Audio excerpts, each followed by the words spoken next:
Humans can be so foolish sometimes, don't you think? My name is Erica, and I've been married to my husband for 3 years. We live together with our adorable kitten, Bella. My mother-in-law places immense value on academic achievements and takes great pride in the fact that her son, Kevin, graduated from a prestigious university. In our small town, where there's only one convenience store, she's quite a well-known figure and has a strong connection with the neighbors. At neighborhood gatherings, she mostly boasts about her son's accomplishments. She believes that a woman who marries such a man should also have an impressive educational background. When we first met, during the announcement of our engagement, she immediately asked, "Which university did you graduate from?" "I'm a Harvard alumna, you know." When I told her the name of my university, she made a noticeably disapproving face. It seemed she hadn't heard of it. To her, an unfamiliar university meant it was a lower-tier school, and she assumed I was poorly educated. Since then, she seemed to have a problem with my educational background. While she allowed the marriage, she began to treat me poorly afterward. She would wait until my husband and father-in-law weren't around and then say things like, "Why did Kevin have to marry someone with such a low level of education?" She'd imply, "Someone like you isn't a good match for him." She even suggested, "You must have forced him into this marriage or manipulated him somehow." And the worst was, "It's a shame for any child to have a mother like you. It's better not to have children at all."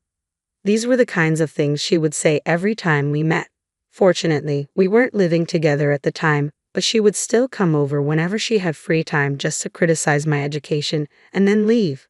My mother-in-law seemed pleased with herself, but it stressed me out so much that I started getting gray hairs. She even gossiped about me to the neighbors, saying things like, "Erica can't even do basic math," or "She can only recite the alphabet up to H." As a result, I often found myself being laughed at by the locals. I considered talking back many times, but I knew she would likely fabricate a story about me getting violent and spread it around the neighborhood. So, I endured it all without telling anyone. One day, my in-laws decided to rebuild their house. My father-in-law had hurt his back, and they wanted to make the house more accessible. We were grateful for everything my father-in-law had done for us, so we offered to help pay for the renovations. My mother-in-law planned a big celebration with the neighbors for the housewarming, and of course, I ended up being the one to prepare everything. "I'll help you," my husband offered, but my mother-in-law quickly intervened, saying, "Come here, Kevin. I want to show off my highly educated son," and dragged him away. As she left, she remarked, "Someone with your low education should at least be good at cooking, so get on with the preparations." During the party, my mother-in-law was in high spirits. As expected, she began her usual bragging to everyone, saying, "My son built this house. What a wonderful and beautiful son he is. I wonder who raised such a child." "Oh, that's me."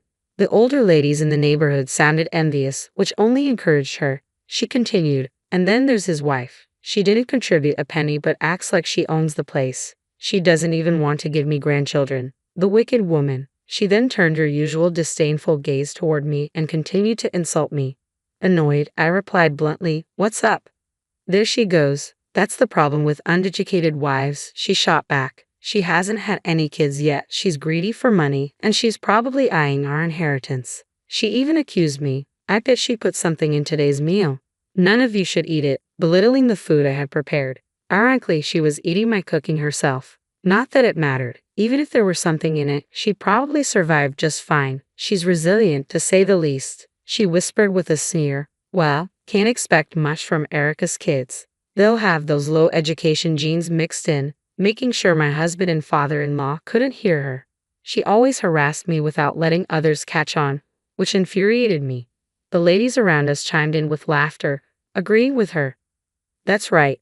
When I glared at them, they awkwardly looked away. I couldn't understand why they agreed with her if they felt bad about it. She wasn't some powerful figure, or maybe she had some hold over them. Even as these thoughts crossed my mind, the stream of insults from my mother-in-law continued unabated. I wondered how long this life would go on. Did I have to endure her bullying forever? For what purpose? Lost in these thoughts, I soon made a decision. "I can't stand it anymore," I suddenly shouted, startling both my mother-in-law and the kitten Bella.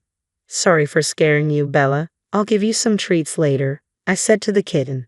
Then I turned to my mother-in-law and said, "You hate me, right? You don't want a child born from someone with low education like me, do you?" And who knows what would happen to them after they're born? Maybe they'd be abandoned in the mountains. Oh, scary, scary. What? I would never do such a thing, she exclaimed. And by the way, I expect you to repay every penny I contributed to building this house, I stated calmly. My mother-in-law was visibly shaken by my unexpected words.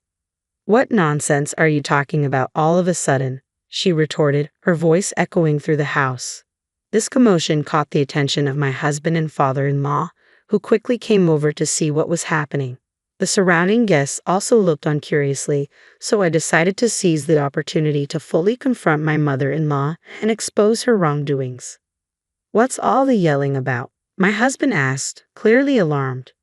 Listen to this. Erica, who claims she didn't contribute any money, is now demanding I pay her back for the house. My mother-in-law exclaimed, attempting to paint me as unreasonable. All eyes suddenly turned to me. But you said you didn't want a child from me, right? Mother-in-law, isn't that what you've been saying, ladies? I asked the nearby women. Yes, that's true. She always says that, they admitted reluctantly. She said she doesn't want those low education genes, they added. My mother-in-law stood there, stunned by their betrayal, her mouth agape. She probably never imagined they would turn on her. Serves her right.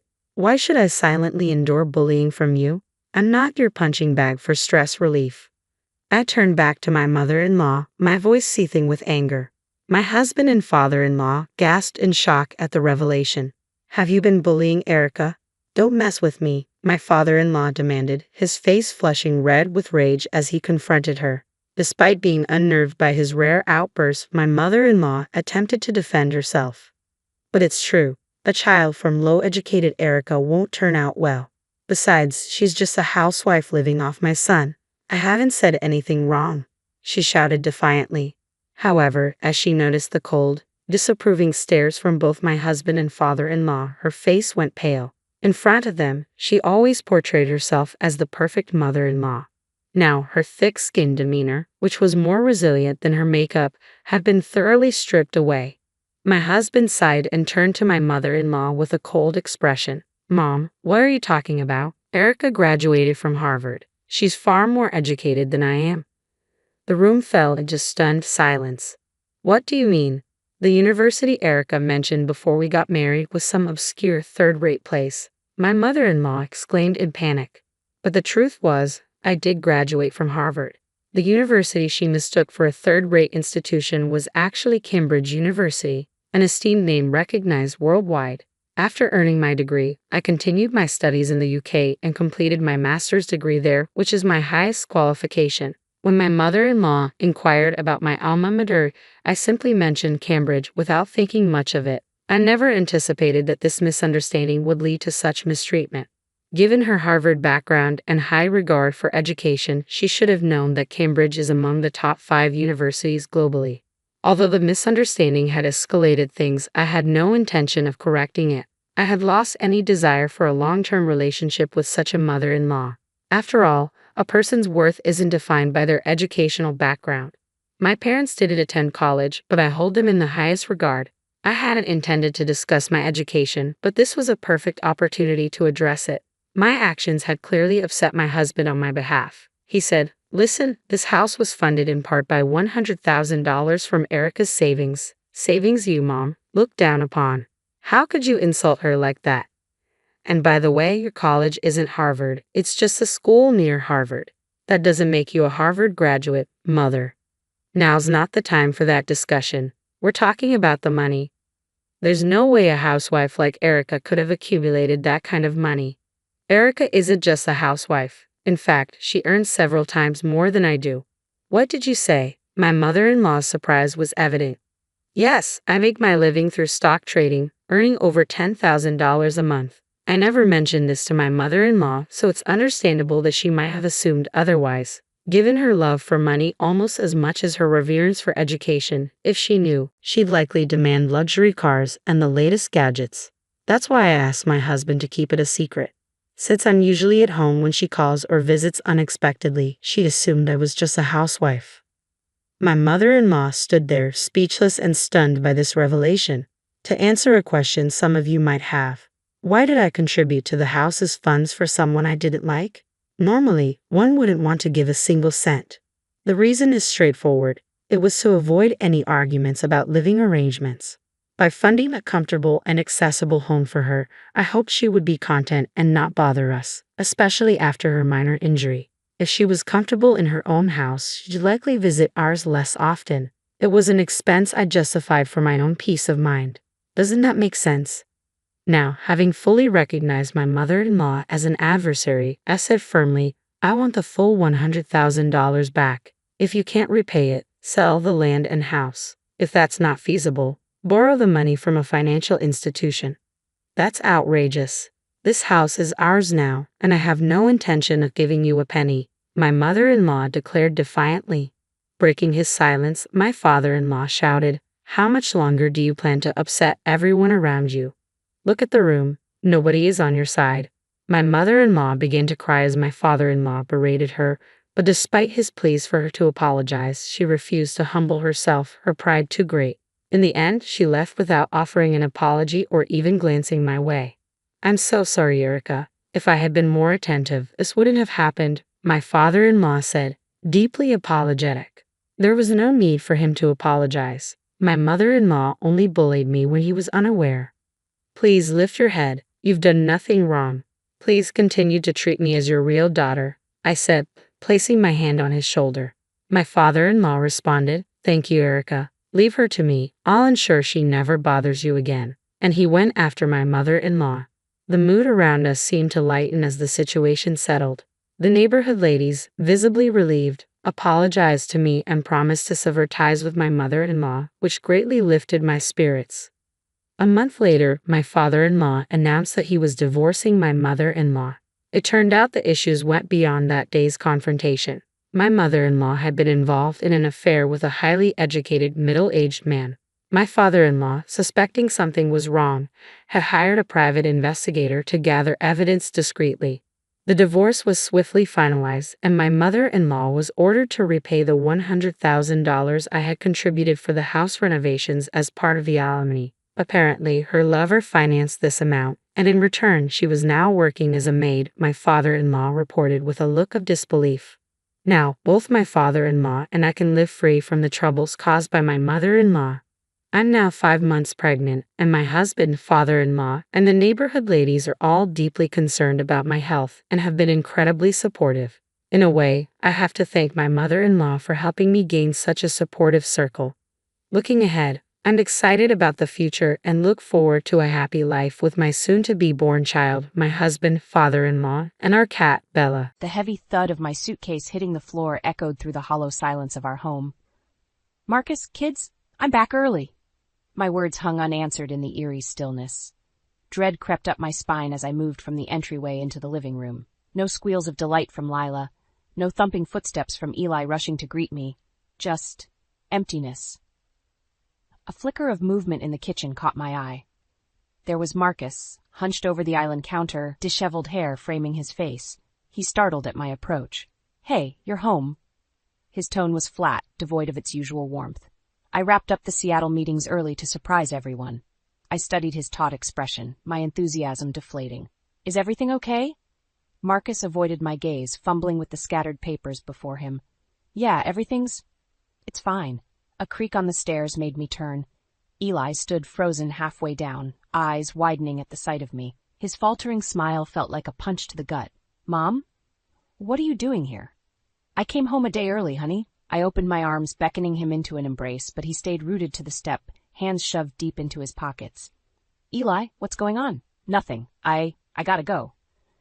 He spun and bounded back up the stairs without a backwards glance. My chin trembled as I faced Marcus again. What was that about? Why is he acting so strange? He's 15, Arya. Mood swings are par for the course. Marcus shrugged, still not meeting my eyes. Don't read too much into it. And where's Lila? A muscle twitched in his jaw. Upstairs, I think. Doing homework, maybe. Maybe? I shook my head, bewildered by the inexplicable tension saturating our home. Okay, what is really going on here, Marcus? Did something happen while I was away? For a beat, heavy silence pressed in around us. Then Marcus leaned forward, elbows on the counter, and expelled a weary sigh. I'm not sure how to tell you this. My heart seized in my chest. Tell me what? Those 4 simple words unlocked the floodgates. As if he could no longer contain the torrent, Marcus unburdened himself in a frenzied rush.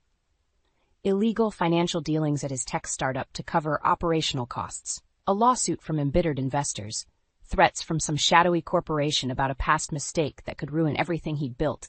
The words battered me in rapid succession, each one a devastating blow. I grasped the edge of the counter to steady myself as the truth of his stunning betrayal settled like a leaden weight in my bones. "How could you do this?" I rasped through the lump burning in my throat. "How could you put our family at risk like this?" Marcus bowed his head, shoulders slumped in defeat.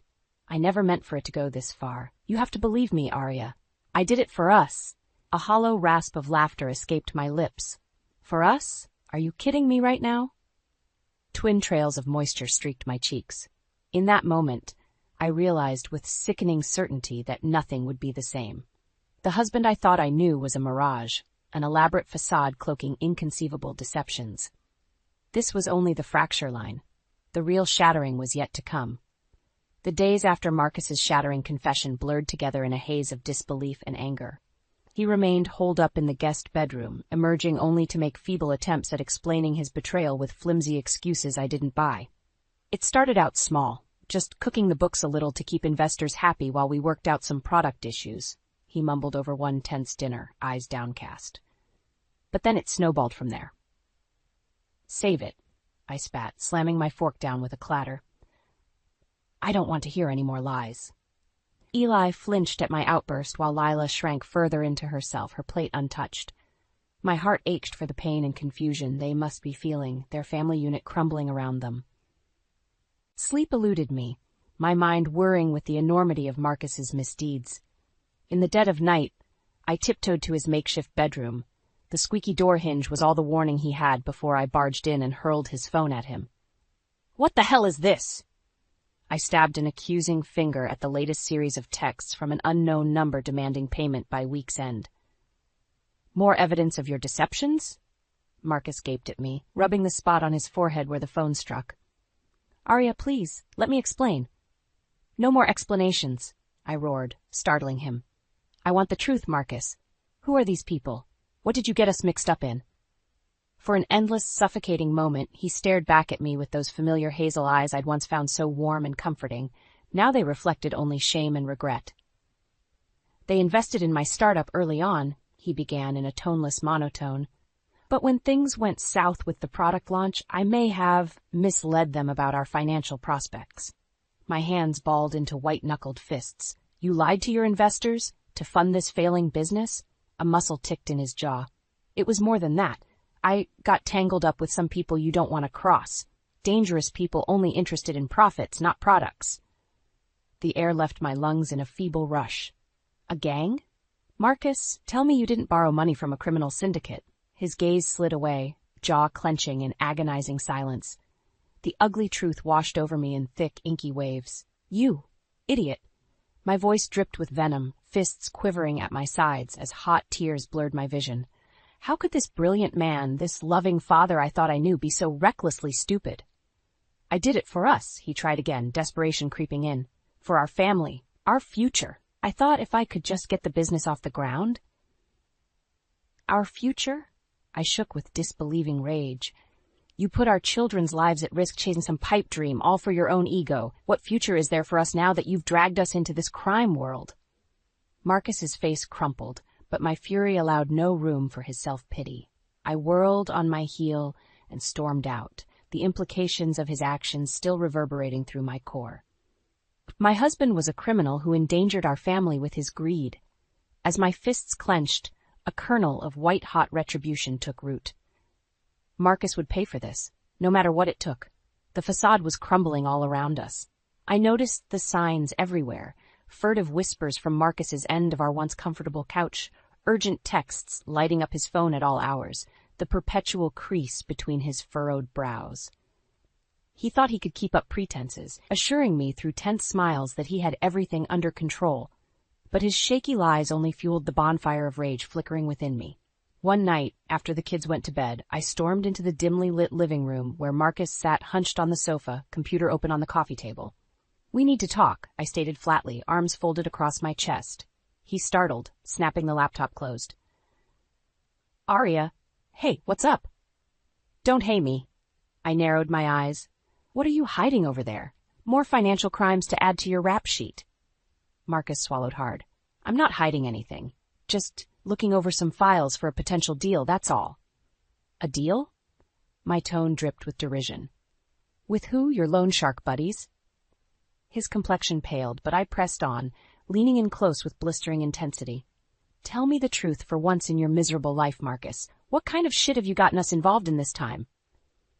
For an endless moment, he simply stared back at me, face slack with what looked like fear. A smug sense of satisfaction washed over me at having finally rattled his hollow bravado. Then, as if resigning himself to a bitter surrender, Marcus exhaled a shuddering breath and gestured weakly at the laptop. "See for yourself. It's all right there."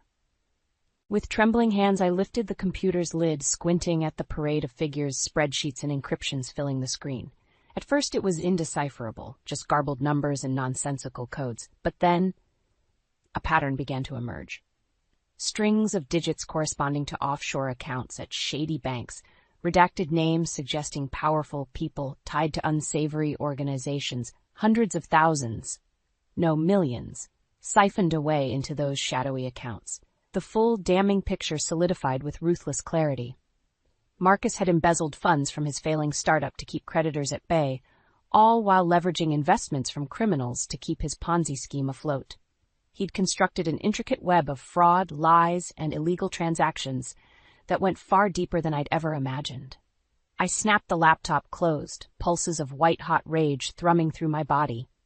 "Get out," I growled in a low, dangerous tone. Marcus's jaw went slack. "Wait, Arya, let me explain." "Explain?" I exploded, sending the computer clattering to the floor. "There's nothing left to explain, you degenerate liar. You've been robbing us blind this entire time?" He flinched as if struck, hands raised in feeble surrender. "No, baby, I swear it was for us." "Don't you dare call me that," I raged, chest heaving with unbridled fury. "Not after you've jeopardized everything we have with your sickening greed." The lie he opened his mouth to spew withered on his tongue as my glare bored into him. For a fleeting second, I thought I glimpsed the man I once knew, the loving husband and eager father who'd have done anything for his family.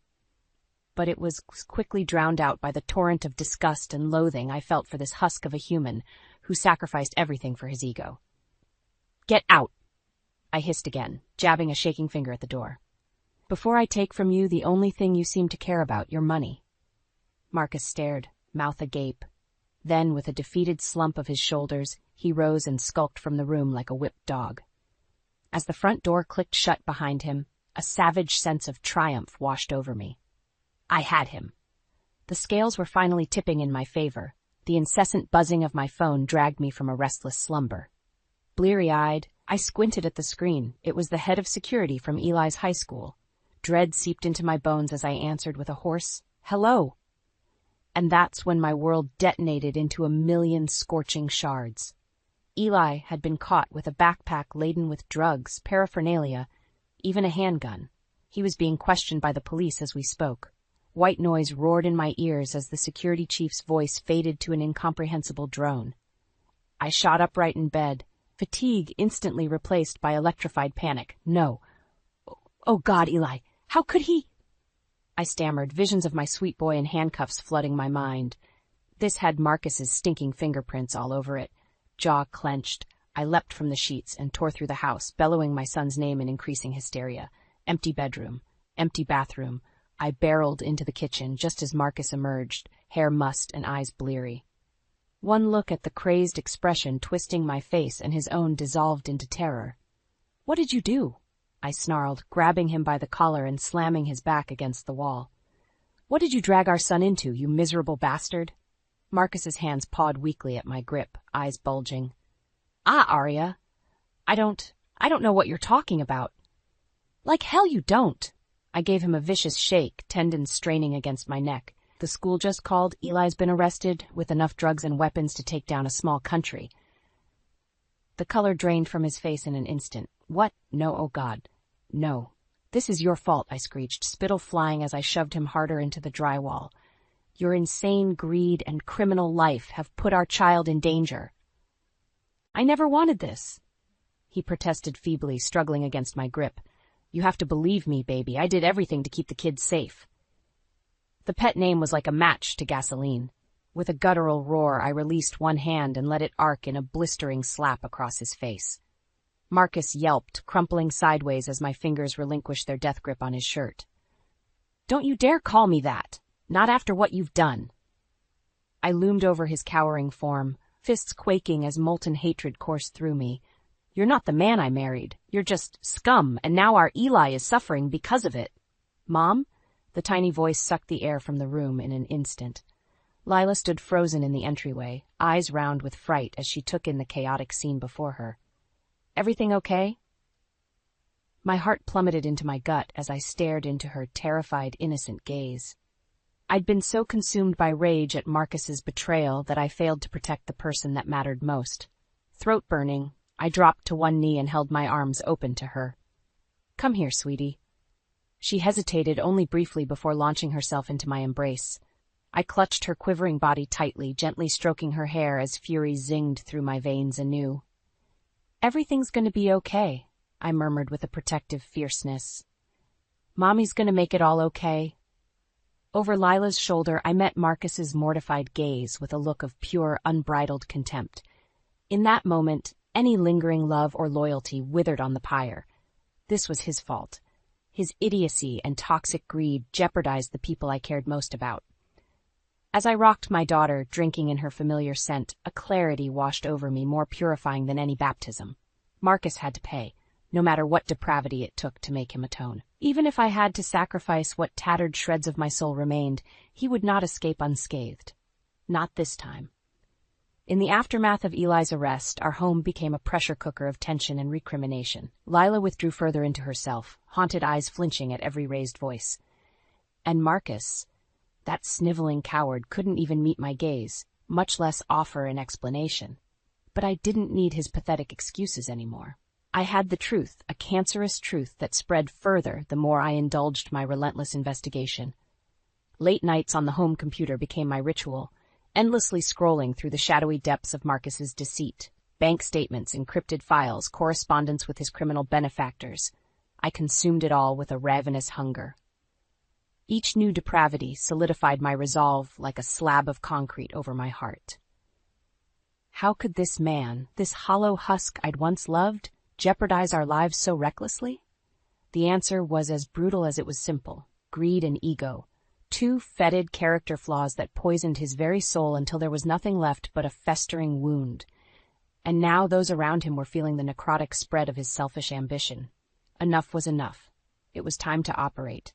I gathered the most damning evidence: financials, wire transfers, emails implicating Marcus in fraud and racketeering, and compiled it into an airtight case to hand over to the authorities. No more games, no more deceptions. When the investigator arrived, I was ready to deliver the killing blow. Mrs. Denton, the paunchy, bespectacled man, nodded as I guided him into the kitchen. Thank you for your full cooperation in this matter. Of course, I replied coolly. I want every facet of my husband's criminal activities exposed. I proceeded to methodically lay out the papers, hard drives, everything I had meticulously documented over the past weeks. The investigator's brows climbed higher with each new revelation. By the time I concluded my briefing, the tremor in my hands was the only physical indication of my barely contained fury. This is quite the collection, ma'am, the investigator whistled. More than enough to prosecute on a dozen different charges. A vindictive spark flickered in my chest. Good. Marcus Sanders deserves to pay for the pain and suffering he's caused. I shook my head, allowing the mask of the dutiful housewife to slip. That pathetic bastard won't rest until he's destitute and behind bars where he belongs. The investigator's bushy eyebrows arched, but he didn't comment on my vitriol. We spent another half-hour going over specifics before he finally packed up the materials. We'll be issuing an arrest warrant shortly for your husband on charges of fraud, embezzlement, and racketeering. He paused, eyeing me with something like pity. I'm very sorry you and your family had to go through this, Mrs. Denton, but you did the right thing coming forward. I gave a brisk nod, jaw clenched to keep my hatred from bubbling over. Without another word, the investigator showed himself out, evidence box tucked under his arm. It was done. The wheels were in motion to demolish Marcus's world, just as he had destroyed mine and my children's lives. The raucous voice screaming for vengeance in my mind should have been sated. And yet, I felt no peace. No sense of resolution or justice to temper the seething bitterness roiling in my gut. Because as surely as I knew Marcus was a cancer to be eradicated, I recognized the part of myself, once so resolute, so uncompromising, that was dying by degrees. I barely recognized my own reflection anymore in the mirror's warped gaze. The woman staring back was a snarling stranger sculpted from pure, white-hot loathing. But in the end, my anger wasn't for some external force beyond my control. No, the rage was directed inward, at myself, for somehow failing as a wife, a mother, to see the depths of Marcus's soulless depravity before it consumed us all. When I stalked down the hallway to confront him one final time, a howling tempest raged within me, threatening to shred apart the last tattered remnants of who I used to be. I found Marcus hunched in the guest bedroom he now called home, wallowing in a nest of self-pity. At my hard nudge of the door, he jolted up with eyes wild and bloodshot. "They know everything," I stated in a frigid monotone. "The authorities have all the proof of your deceptions and dealings with those cartels." A choked gargle bubbled up from his throat as the realization struck like a wrecking ball. "No, oh God, Arya, please let me explain." "Save it." I held up a hand, silencing his feeble protests. "There's nothing left to explain, Marcus. You've lied and schemed and gambled away our family's future on your insane quest for what? Glory? Riches? Just tell me why." His mouth worked like a landed fish as he clung desperately to any remaining shred of dignity. But I could see the naked truth reflected back in those tortured eyes. There was no justification for his greed. The actions stemmed from a dark, insatiable need etched into his very core. A gnawing void that could never be filled, no matter how much he pilfered, swindled, stole. In that moment, the last vestiges of the loving husband I had idolized for over 2 decades crumbled to ash before me. "You're a monster," I hissed with unchecked venom. "A cancer that slithered its way into our lives and poisoned everything good until only the rot remained." He opened his mouth to speak, but not even words could penetrate the cyclone of rage spiraling within me. "I don't know why I ever loved you." I leveled my gaze at him, cold and brimming with disgust. "But that woman you married, the mother of your children, she's dead now, killed by your selfish avarice and egotistical drive to consume everything around you." My voice cracked, throat burning with acrid venom as a lifetime's worth of grief and torment poured forth. "I hope they lock you away forever, Marcus. I hope they take everything from you until you've paid every last penance for what you've done to this family. It's the only justice we'll ever receive." With that, I whirled and stormed from the room, Marcus's muffled sobs following in my wake. There were no more tears to shed, no revelations left to mine from the scorched earth of our ruined marriage. Only a yawning chasm of fury remained, consuming me ever deeper until I no longer recognized the monster staring back through the looking-glass. Retribution took the form of a crisply dressed man in a starched suit and mirrored shades who arrived on my doorstep with a sheaf of papers. Indictments, charges, warrants, words and phrases that washed over me in a muted drone as he served Marcus with the first round of legal proceedings. Once the formalities ended and they led my husband away in handcuffs, the investigator gave me a nod of grim commiseration before departing. I stared after them, numbness replacing the simmering rage that had been my constant companion for weeks. It should have felt like victory, or at the very least, the first pangs of closure to put these nightmares behind me. But as I turned back into the dim foyer of our home, the place Marcus's actions had poisoned, I felt only a hollow cavern where hope used to reside. Shuffling into the kitchen, I took stock of the wreckage surrounding me. Stacks of damning evidence I'd gathered still littered the counters and table, a graveyard of broken dreams and burnt trust, a reminder of all we'd lost and the vile depths my own husband had plumbed. A creak on the stairs made me turn. Lila stood rooted near the bottom steps, eyes red and puffy from fresh tears, my chest constricted at the sight, yet another casualty of the man who was supposed to protect her. "Hey, sweetie," I managed in what I hoped was a soothing tone. "Want to come sit with me for a bit?" She worried her lip but nodded, slinking across the tiled floor to take a seat at the table.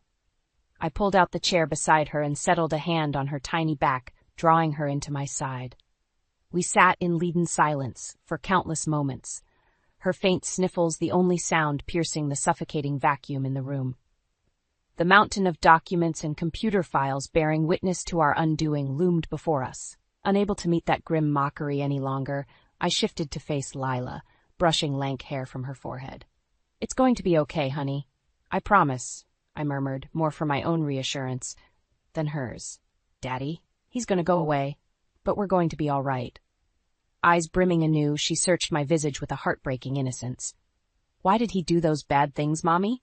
Doesn't he love us anymore?" The pointed question lanced through me like a serrated blade. My first instinct was to spout platitudes, coddle her from the harsh realities for as long as possible, but she deserved the truth. We all did, after being force-fed a diet of lies for far too long. "No, baby?" I sighed, hating the way her face crumpled at my blunt delivery. "I don't think Daddy does love us anymore, not in the way he should." A shuddering sob escaped her. "But why? What did we do wrong?" "Nothing, sweetheart," I assured her fiercely, bundling her trembling form into my arms. "None of this is your fault, or Eli's or mine. The only person to blame is your father." My voice hardened as visions of Marcus's hollow gaze flitted behind my eyes. He got selfish and greedy, making choices that hurt us all terribly. No amount of love could fill whatever void lives inside him. Lila's cries intensified, tiny fists clutching my shirt as the stark reality of her family's destruction finally settled upon her young shoulders. I stroked her hair, murmuring soft reassurances into her crown, even as my insides calcified into granite. Marcus had profaned the sanctity of our household, poisoning the fruit I cherished most. There could be no atonement, no path to forgiveness after such a violation. Only a yawning, endless gulf remained, where love and loyalty once dwelled. Long after my daughter's howls subsided to whimpers, I cradled her sleeping form with a grim resolution solidifying in my marrow. Marcus shattered our lives with his hubris and villainy. It was only right that I return the favor by ensuring he bled out what pathetic remnants of his soul remained. The grieving phase was over. Now it was time for him to pay. In the aftermath of Marcus's arrest, I operated with a cold, singular determination. My waking hours were consumed with meetings at the district attorney's office, poring over the mounds of evidence, working to ensure his crimes were exposed in their full, horrific detail. I wanted every grisly facet of his deceit laid bare before the courts, so there could be no mitigating, no chance for lenience or mercy. Not after what he'd put our family through. The prosecution's case was airtight: embezzlement, fraud, racketeering with organized crime syndicates. They had Marcus dead to rights on multiple felony counts that would bury him under the prison system for decades. Yet even with that considerable weight threatening to crush him into oblivion, he still persisted with his sniveling denials and justifications each time we were forced into the same room. "You have to understand, I did this for our future, for our family's security," he'd implore, eyes glistening with self-pity. But there was no hint of true remorse lurking in those hollow pools, only fear at facing the consequences of his unbridled avarice. "Enough with the lies, Marcus," I spat, muscles twitching with unchained loathing. "We both know there's no future for us as a family anymore. Not after you gambled it all away, feeding your selfish obsession for status and greed." The words hit like body blows, his face crumpling with each blistering rebuke. But a part of me delighted in inflicting such punishment, a petty satisfaction at, for once, being the instrument that shattered his pathetically fragile ego. In the end, that's all this came down to for Marcus: image and perception in the eyes of others.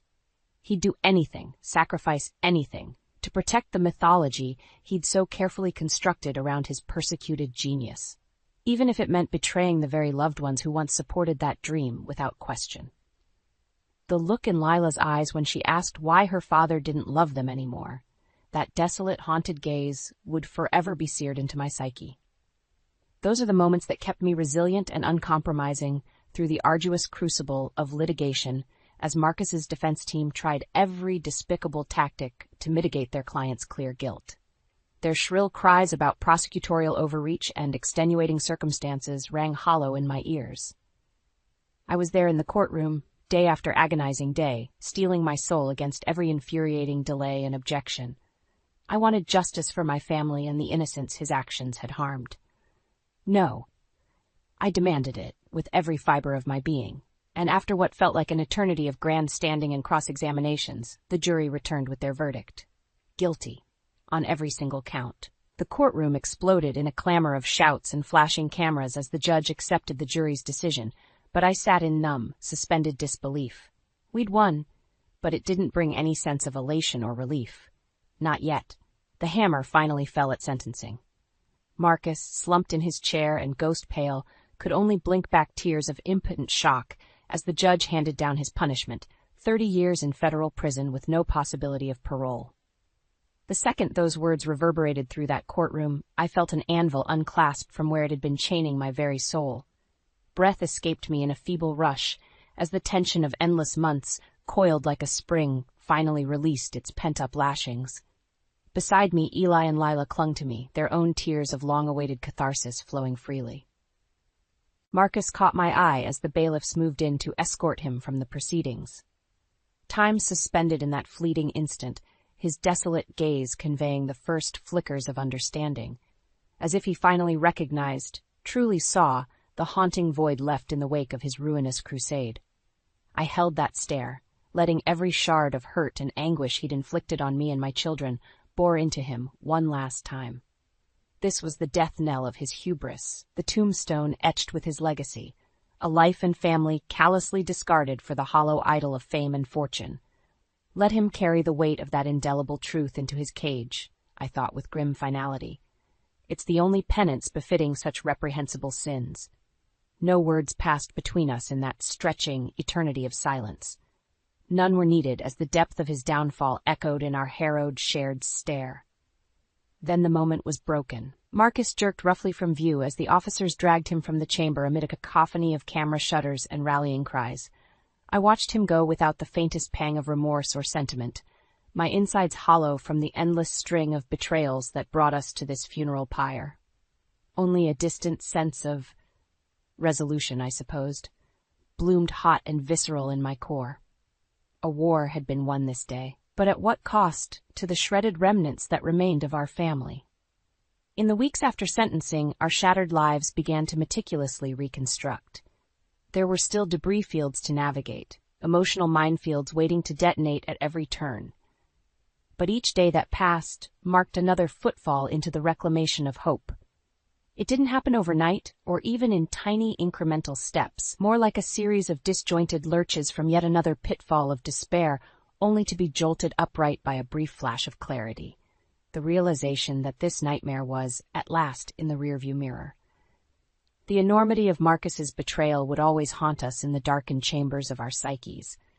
Too much damage had been inflicted, too many emotional scars permanently etched into Lila's and Eli's tender souls.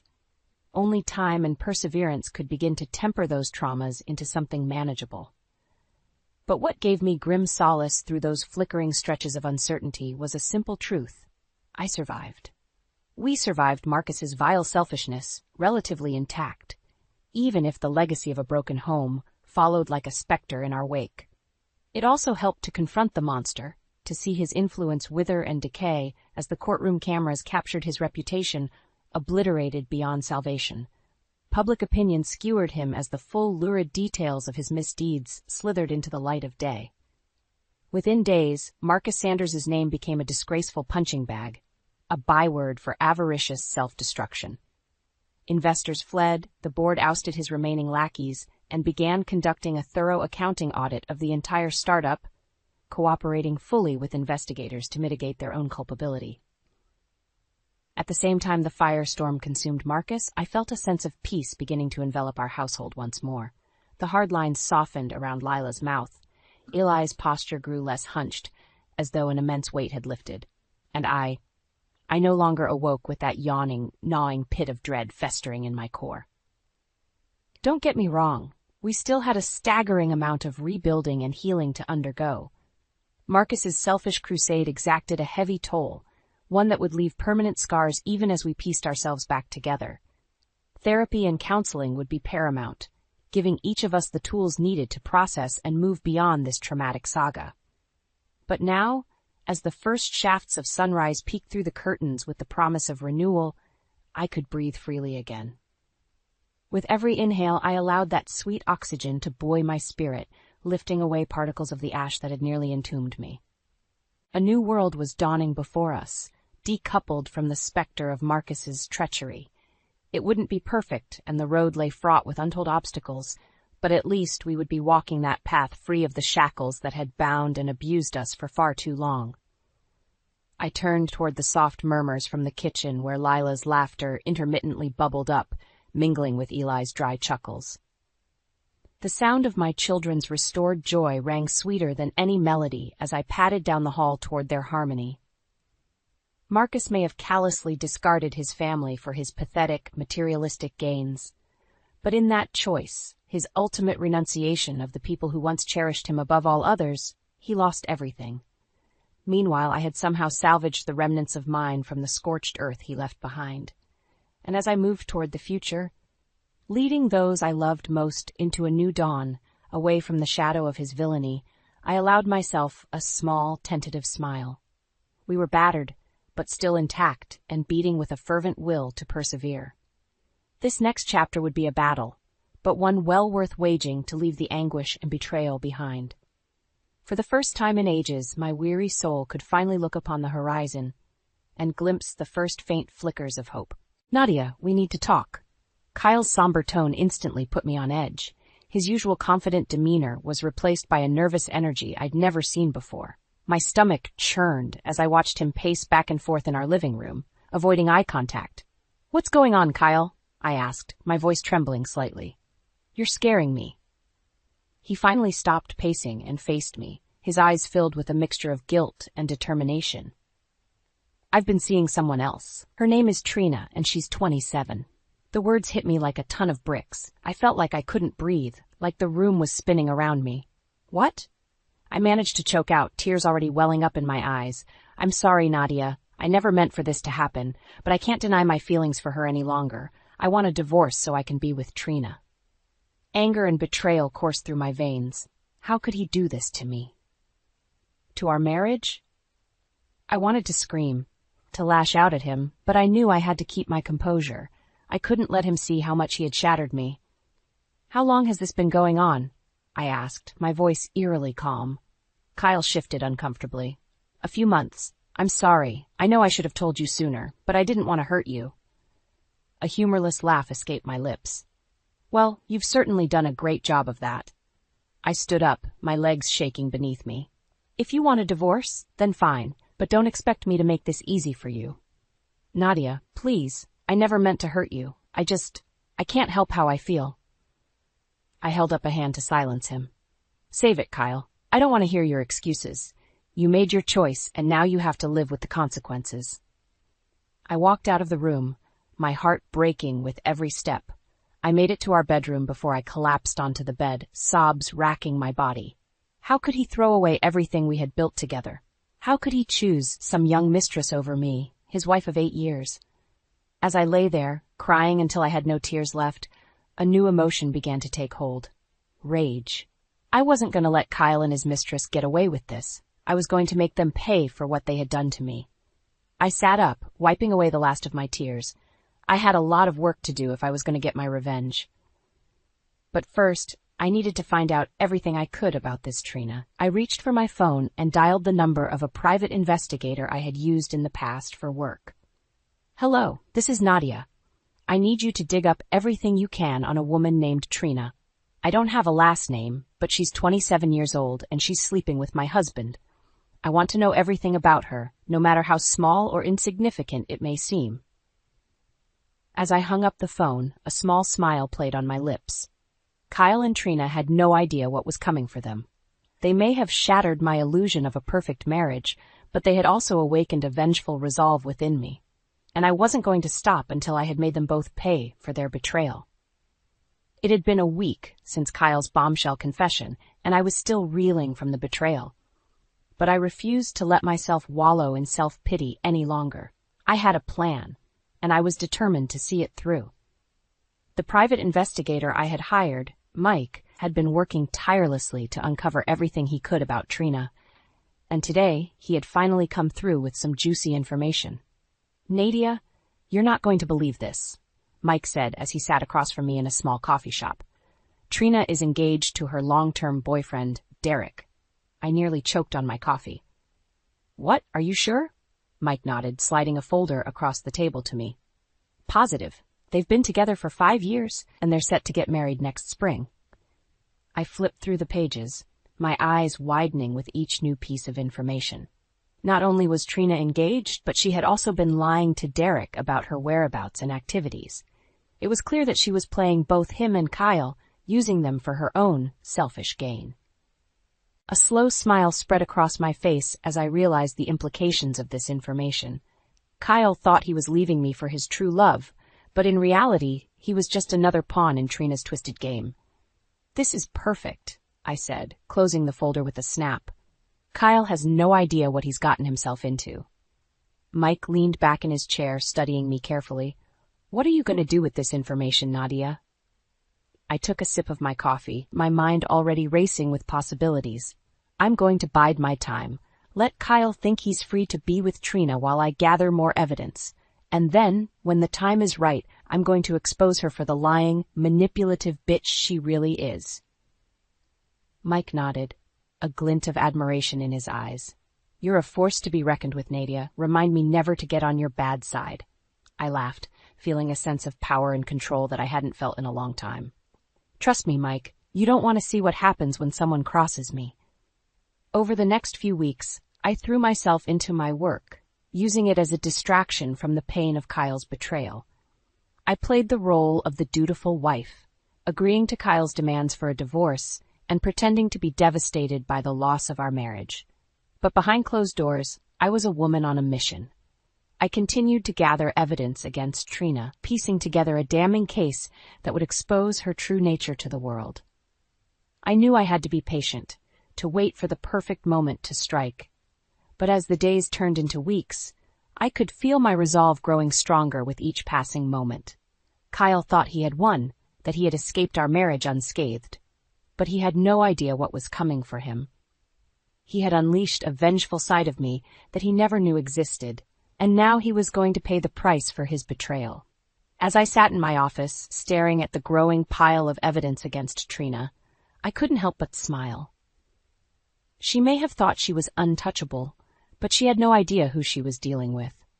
I was Nadia, the woman who had been wronged, the woman who refused to be a victim any longer.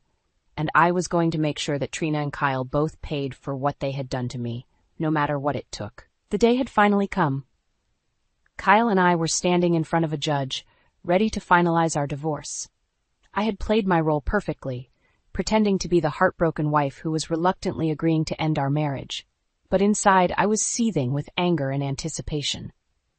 I knew that this was just the beginning of my plan, the first step in making Kyle and Trina pay for what they had done to me. As the judge droned on about the terms of our divorce, I couldn't help but steal a glance at Kyle. He looked smug, like he had won some great victory. Little did he know, I was the one holding all the cards. "Do you, Nadia, agree to the terms of this divorce?" the judge asked, snapping me out of my thoughts. I nodded, my voice steady and calm. "Yes, Your Honor, I agree." Kyle smiled, reaching out to shake my hand. "Thank you, Nadia. I know this hasn't been easy for you, but I appreciate your cooperation." I forced a smile, trying not to recoil from his touch. "Of course, Kyle. I just want what's best for both of us." As we walked out of the courthouse, Kyle turned to me, his eyes filled with a mixture of pity and relief. "I hope you know that I never meant to hurt you, Nadia. I just couldn't deny my feelings for Trina any longer." I nodded, my jaw clenched tight. "I understand, Kyle. You have to follow your heart." He smiled, patting me on the shoulder. "I'm glad you see it that way. I hope we can still be friends for the sake of our history together." I fought back a laugh, knowing that he had no idea what was coming for him. "Of course, Kyle, I'll always care about you no matter what." As he walked away, I couldn't help but feel a sense of satisfaction. Kyle thought he was free, that he could start his new life with Trina without any consequences. But he had no idea what I had in store for him. I pulled out my phone, dialing Mike's number.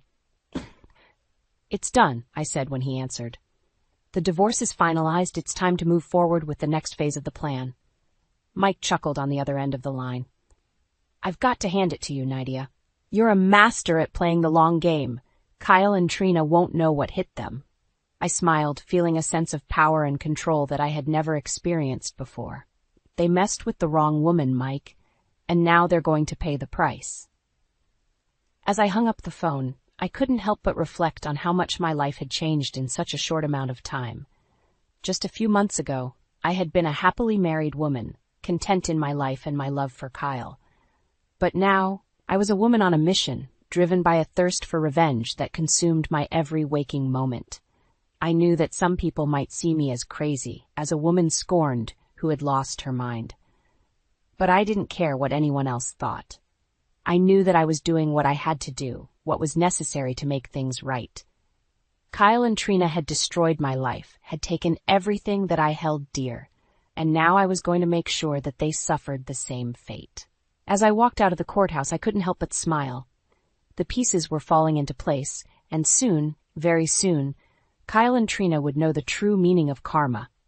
They had no idea what was coming for them, but I did. And I was going to savor every moment of their downfall.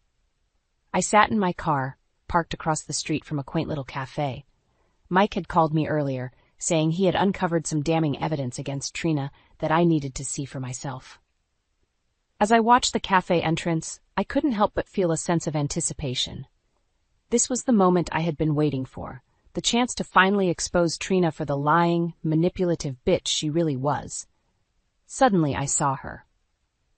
Trina walked out of the cafe arm in arm with a man who definitely wasn't Kyle. I grabbed my camera, zooming in to get a better look. It was Derek, Trina's fiancé, the man she was supposed to be marrying in just a few short months. And there she was, openly cheating on him with yet another man. I snapped a few photos, making sure to get clear shots of Trina and her latest conquest. As they walked down the street, laughing and flirting, I couldn't help but feel a sense of disgust. How could someone be so selfish, so willing to hurt others for their own gain? Trina had no regard for the people she was using, the lives she was destroying in her wake. As I watched them disappear around the corner, I knew that I had to act fast. I needed to get this evidence to Derek to show him the truth about the woman he was planning to marry. I pulled out my phone, dialing Mike's number. "I got the photos," I said when he answered. "Trina's not just cheating on Kyle, she's cheating on her fiancé too." Mike let out a low whistle. "Damn, this girl is even worse than we thought. What's your next move?" I thought for a moment, my mind racing with possibilities. "I need to get this evidence to Derek. He deserves to know the truth about Trina before he makes the biggest mistake of his life." "I can help with that," Mike said. "I've got a contact who knows Derek. I can make sure he gets the photos and the truth about Trina's schemes." I nodded, feeling a sense of relief wash over me. "Thanks, Mike. I don't know what I'd do without you." As I hung up the phone, I couldn't help but feel a sense of satisfaction. Trina thought she was untouchable, that she could use and discard people as she pleased, but she had no idea who she was dealing with.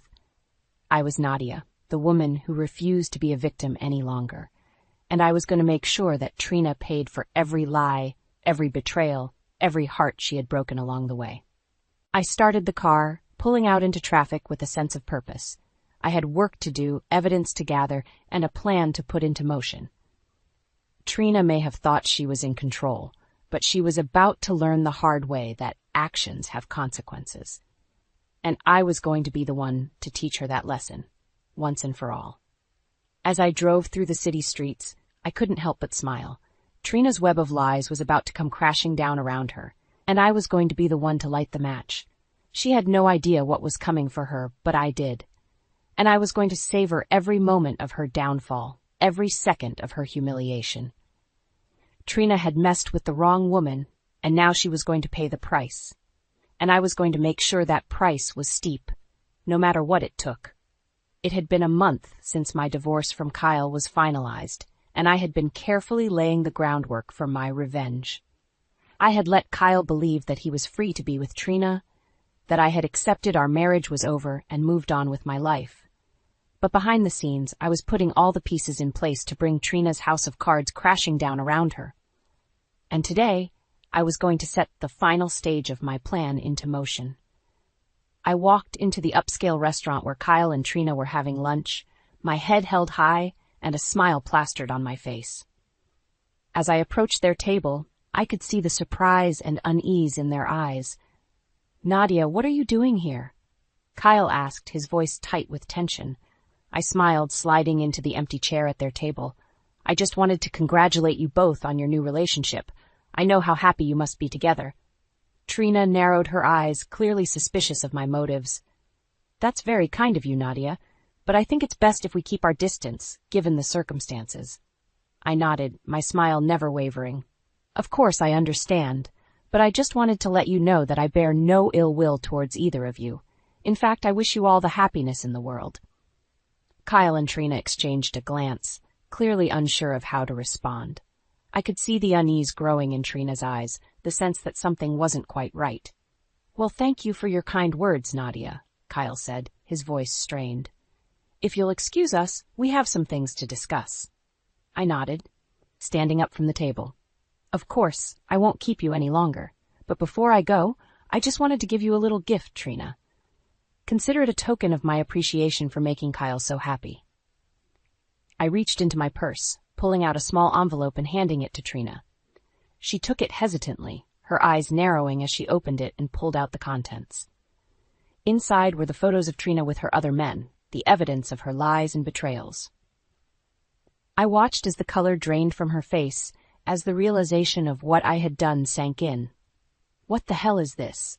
Kyle demanded, snatching the photos from Trina's hands. I smiled, my voice calm and steady. "Those are photos of your beloved Trina with some of her other conquests. It seems she's been quite busy, playing you and her fiancé Derek for fools." Trina's eyes widened, her mouth opening and closing like a fish out of water. "This isn't what it looks like," she stammered, her voice shaking. "I can explain." But it was too late. The damage had been done, and the truth was out. Kyle looked at Trina with disgust, his eyes filled with anger and betrayal. "How could you do this to me?" he demanded, his voice rising with each word. "I left my wife for you, and this is how you repay me?" Trina shrank back in her seat, her eyes darting around the room as if looking for an escape. But there was none. She was trapped, caught in the web of her own lies and deceit. I watched as the scene unfolded, a sense of satisfaction washing over me. This was what I had been waiting for, the moment when Trina's world would come crashing down around her. As Kyle stormed out of the restaurant, leaving Trina alone and humiliated, I couldn't help but smile. My plan had worked perfectly, and Trina was finally getting what she deserved. She had thought she could play with people's lives, use them for her own gain without consequence. But she had underestimated me, underestimated the power of a woman scorned. And now she was paying the price for her actions. And I was going to make sure that price was steep, no matter what it took. The day had finally come. The day when Trina would face the consequences of her actions. The day when she would learn the true meaning of karma. I stood outside the police station, a sense of anticipation building in my chest. I had given the authorities all the evidence I had gathered against Trina, all the proof of her lies and betrayals. And now they were going to bring her in for questioning, to confront her with the truth of what she had done.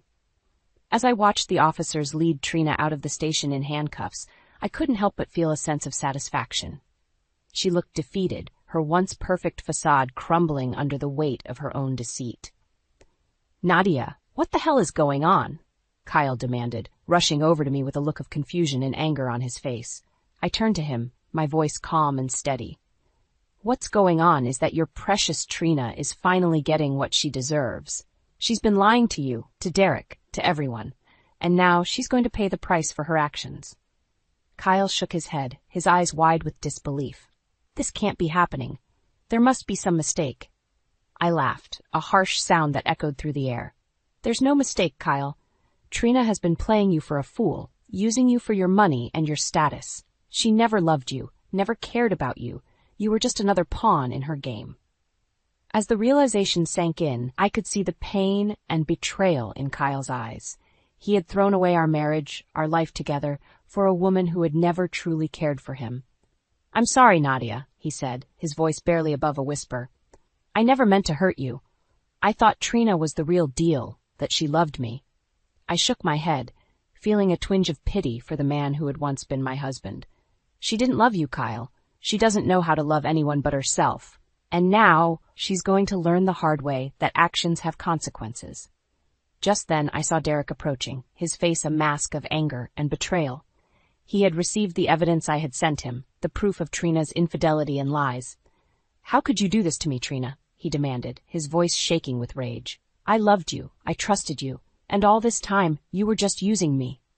Trina looked up at him, her eyes filled with tears. "Derek, please. It's not what you think. I can explain." But Derek shook his head, his jaw clenched tight. "There's nothing to explain, Trina. You lied to me. You cheated on me. And now you're going to face the consequences of your actions." As the officers led Trina away, I couldn't help but feel a sense of closure wash over me. I had done what I set out to do, had exposed Trina for the lying, manipulative bitch she really was. And in doing so, I had found a sense of peace that I hadn't felt in a long time. I had taken back control of my life, had refused to be a victim any longer. As I walked away from the police station, I couldn't help but smile. Trina had thought she could get away with her lies and betrayals, had thought she was untouchable, but she had underestimated me, had underestimated the power of a woman scorned. And now she was paying the price for her actions. Karma had finally caught up with Trina, and I had been the one to set it in motion. And as I looked to the future, I knew that I was ready to move on, to start a new chapter in my life. A chapter where I was in control, where I refused to be anyone's victim ever again. A chapter where I could finally be free. It had been 6 months since Trina's arrest, and the dust had finally settled. The once confident and manipulative woman was now a shell of her former self, her carefully crafted world crumbling around her. I had kept tabs on her through my contacts, watching as she faced the consequences of her actions. She had lost everything, her fiancé, her reputation, her freedom. And now she was facing the harsh reality of life behind bars, a fate she had never imagined for herself. But Trina wasn't the only one facing the fallout of her lies and betrayals. Kyle, too, had been caught in the crosshairs of her deceit. He had lost his job, his savings, his entire life as he knew it, and now he was struggling to pick up the pieces, to rebuild what Trina had so carelessly destroyed. I saw him one day, sitting on a bench in the park near our old apartment.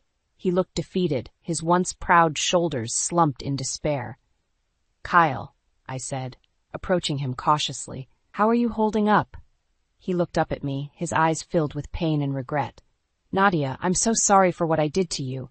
I was a fool, blinded by Trina's lies and manipulation. I never meant to hurt you." I nodded, feeling a twinge of sympathy for the man who had once been my husband.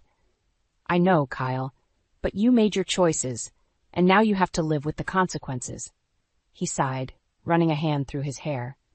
"I just can't believe how stupid I was. I threw away everything we had, everything we built together. And for what? A woman who never loved me, who was just using me for her own gain." I sat down beside him, my voice gentle but firm. "You have to forgive yourself, Kyle. You made a mistake, but you can't let it define you. You have to learn from it, grow from it, and most importantly, you have to move on." He looked at me, a glimmer of hope in his eyes. "You really think I can do that? After everything that's happened?" I smiled, nodding my head. "I know you can, Kyle. You're stronger than you think, and you have people who care about you, who want to see you succeed. You just have to be willing to put in the work to start over and build a new life for yourself." As we sat there in the park, talking and reminiscing about the past, I couldn't help but feel a sense of closure wash over me. I had gotten my revenge on Trina, had exposed her for the liar and manipulator she truly was. But more than that, I had found a sense of peace within myself. I had learned that I was stronger than I ever knew, that I could survive even the darkest of times. And as I looked to the future, I knew that I was ready to move on, to start a new chapter in my life. A chapter where I was in control, where I refused to be anyone's victim ever again. I stood up, offering Kyle a hand. "Come on, let's go get some coffee." I think we both could use a fresh start. He took my hand, a small smile playing on his lips. Thank you, Nadia, for everything. I know I don't deserve your forgiveness, but I'm grateful for it nonetheless. As we walked away from the park, I couldn't help but feel a sense of hope for the future. Trina may have tried to destroy us, but in the end, she had only made us stronger. And now, we were ready to face whatever challenges life threw our way, knowing that we had the strength and resilience to overcome them. Karma had finally caught up with Trina, and justice had been served. And for the first time in a long time, I felt truly free. 5 years had passed since the fateful day when Trina's lies and betrayals had been exposed, and life had gone on. I had rebuilt my world piece by piece, creating a new existence for myself that was filled with purpose and meaning. I had started my own business, a small boutique that catered to women who had been through tough times. It was my way of giving back, of helping others find the strength and resilience that I had discovered within myself. And as I watched my business grow and thrive, I couldn't help but feel a sense of pride and accomplishment. I had taken the worst moment of my life and turned it into something beautiful, something that could make a difference in the world. But even as I moved forward, I couldn't help but wonder about Kyle and Trina, about what had become of them in the years since our paths had diverged. And then one day, I saw him. Kyle, looking older and warier than I had ever seen him, walking down the street with a bag of groceries in his hand. I approached him cautiously, unsure of what to say or how to act. "Kyle," I said softly, my voice barely above a whisper. He turned to look at me, his eyes widening in surprise. "Nadia," he said, his voice hoarse with emotion. "I never thought I'd see you again." I smiled, feeling a sense of warmth and compassion wash over me. "How have you been, Kyle?" "It's been a long time," he sighed, setting down his groceries and running a hand through his graying hair. "I've been better," he admitted. "After everything that happened with Trina, I lost everything. My job, my savings, my self-respect.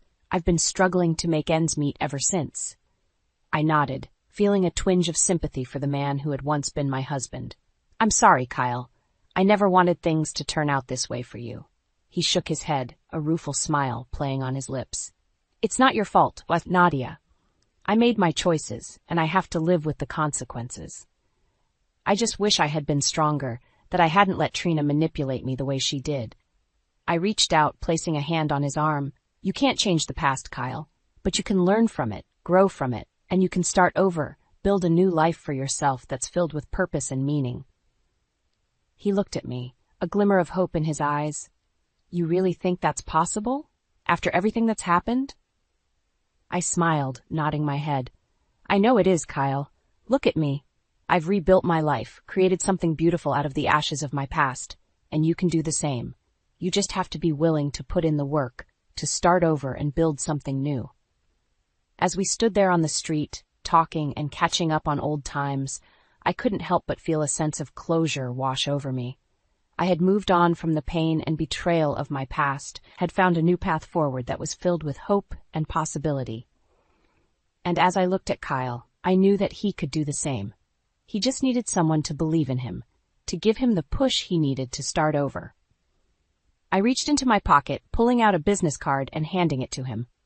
"If you ever need anything, Kyle, don't hesitate to call me. I'm here for you, no matter what."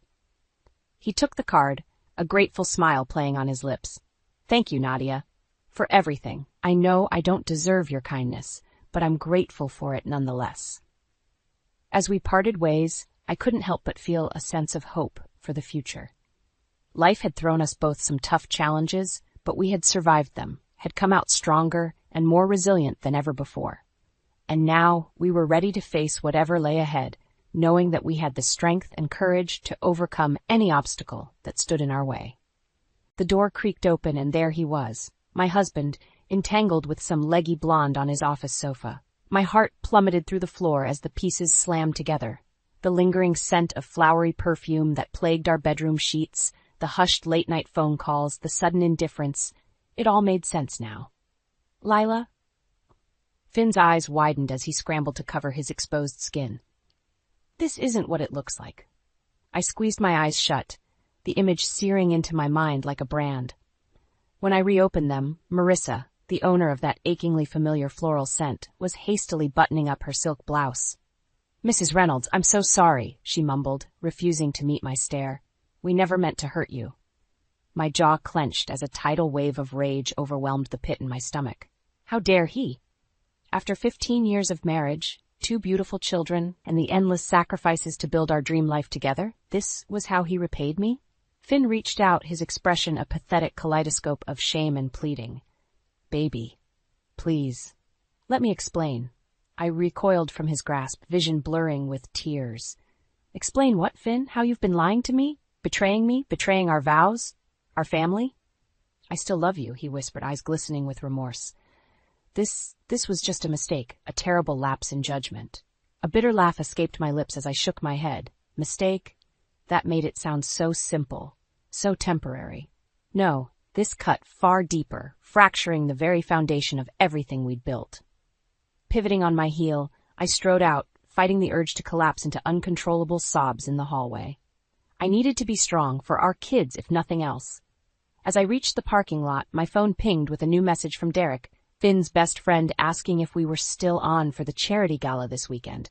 The gala, just another night of plastering on fake smiles while my husband paraded around with his mistress in tow.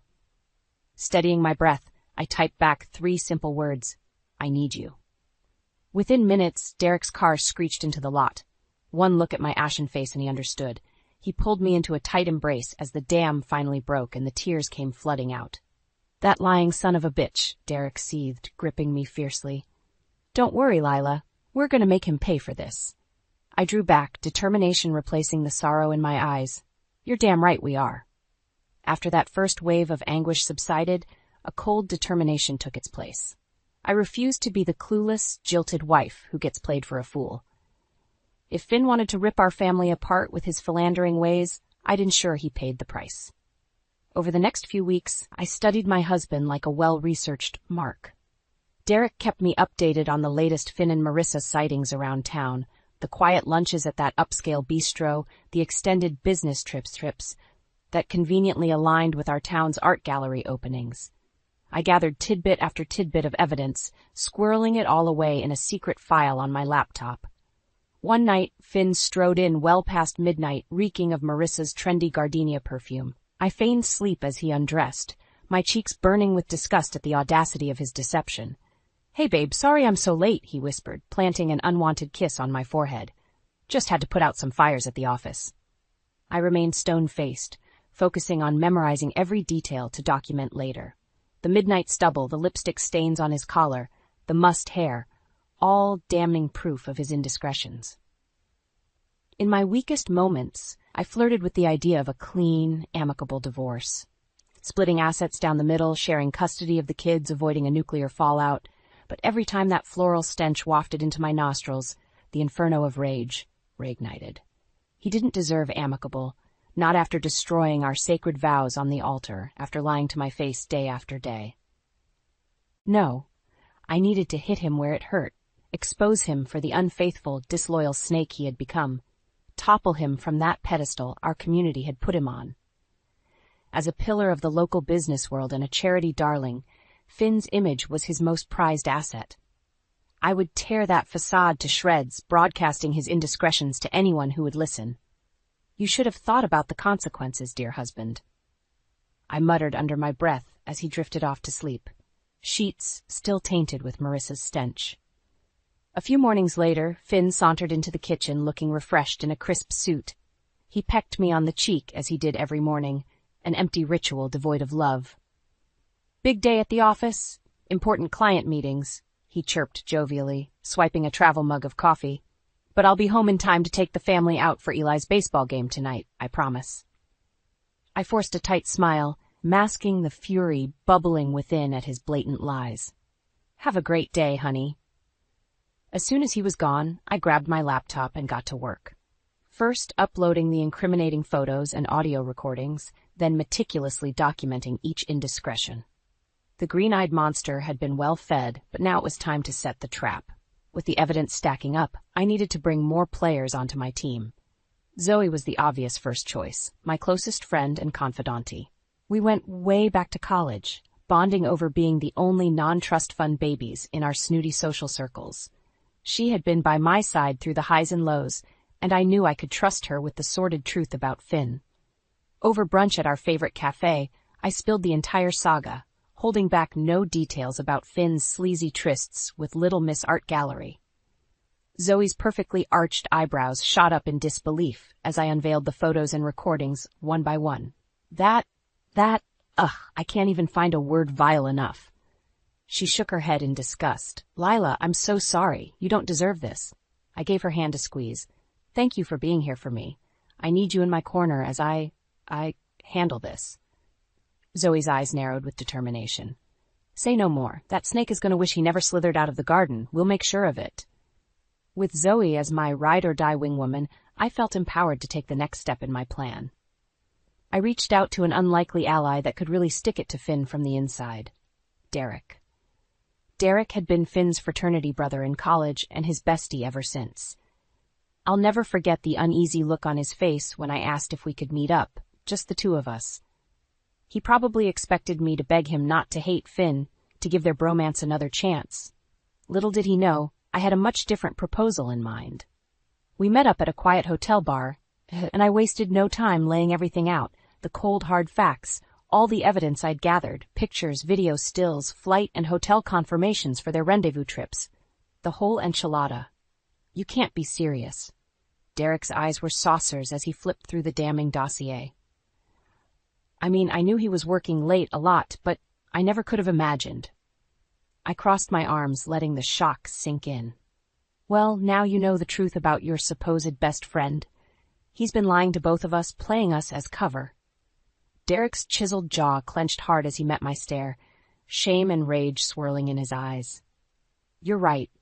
I've been an idiot, choosing not to see what was right in front of me this whole time. Leaning in, I lowered my voice to an intense whisper. Then help me make him pay, Derek. Help me take that cheating bastard down once and for all. A heavy silence hung between us as Derek weighed the implications. Finally, he gave a solemn nod. You got it. I'm in. Let's bury that lying son of a bitch. A sly smile crept across my face as I shook Derek's hand, sealing our pact. With him on the team, turning Finn's whole world upside down was about to get a whole lot easier. That night marked the beginning of the end for Finn. First, we came for his image, unleashing a strident PR campaign to turn his sterling reputation to ashes. With Zoe and Derek as my co-conspirators, the game was truly afoot. We huddled around my kitchen table like crots, planning a covert operation, meticulously mapping out each phase of our multi-pronged attack. We start by dismantling his pristine reputation piece by piece, I declared, pulling up a list of Finn's weekly commitments, the country club golf outings, the Chamber of Commerce meetings, every local charity gala and fundraiser. He was woven into the very fabric of our community's social elite. Zoe's perfectly manicured nail tapped the table. A classic character assassination, hurt him where he's seemingly most bulletproof. Exactly. I turned to Derek with a calculated look, which is where you come in. As his oldest friend, you're going to be the Trojan horse that helps us infiltrate his inner circle. Derek ran a hand over his closely cropped hair, shame still flickering across his chiseled features. You know I'm in, Lila. Just tell me what you need.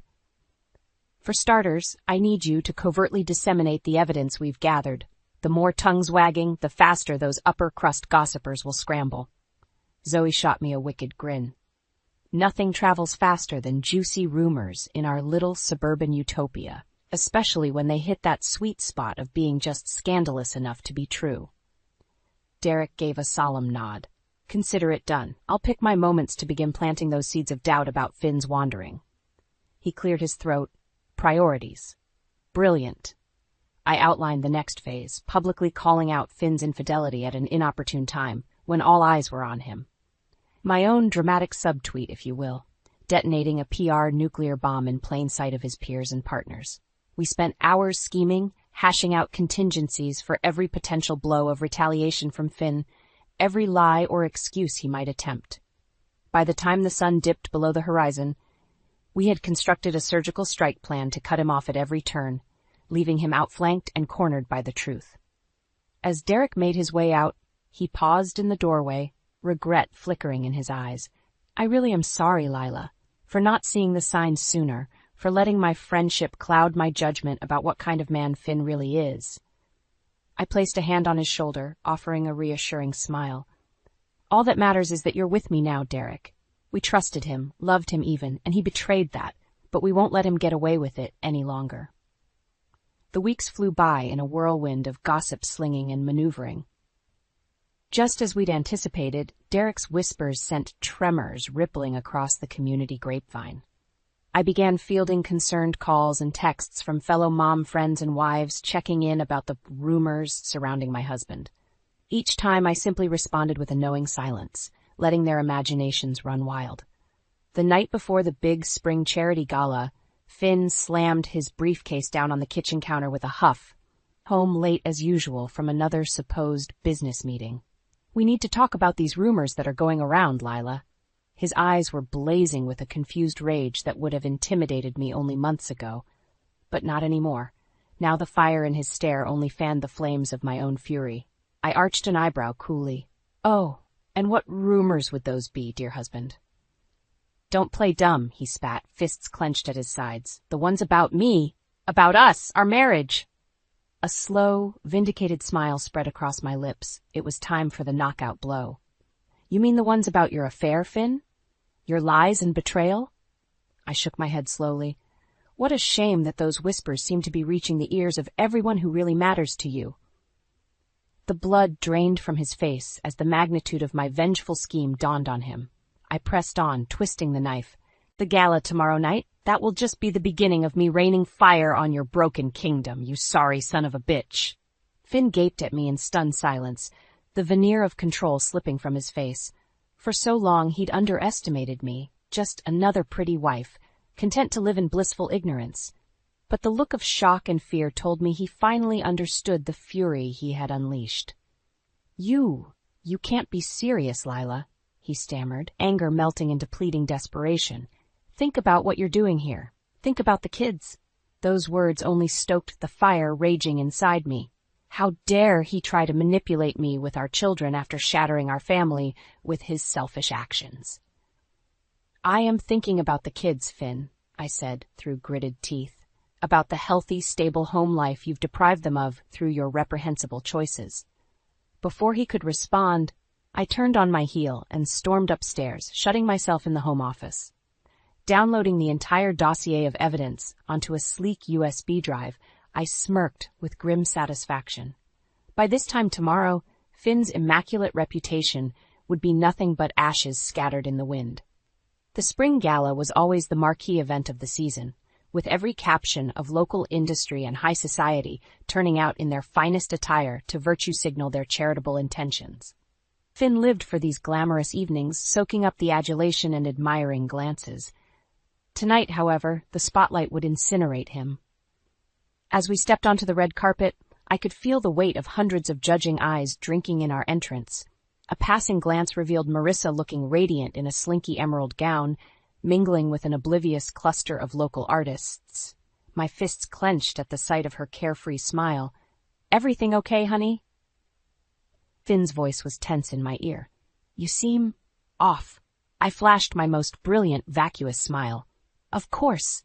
Just excited for such a wonderful cause. As the event kicked into full swing, I knocked back a few glasses of liquid courage, girding myself for what was to come. When the executive director took the stage to deliver his welcome remarks, I casually made my way toward the media risers with my phone in hand. Smiling politely at the event videographer, I leaned in with a conspiratorial air.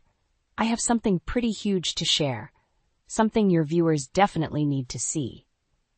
He furrowed his brow quizzically, but handed me a spare microphone without objection. Showtime. Making my way through the teeming crowd, I ascended the grand staircase until I had a clear vantage point overlooking the entire ballroom. Every eye was glued to the stage, giving me the perfect opening. I cleared my throat loudly, clicking on the handheld mic. Pardon me, everyone. I'm so sorry to interrupt. A hush fell over the crowd as hundreds of heads whipped around, trying to locate the source of the intrusion. Finn's face drained of color when he recognized me perched above the masses. I'm afraid I have a rather delicate issue to address with all of you. I paused, letting the tension caramelize in the air. You see, it involves a certain person's integrity. More specifically, their integrity as a spouse. Murmurs rippled through the crowd as I dug into my clutch, retrieving the memory drive.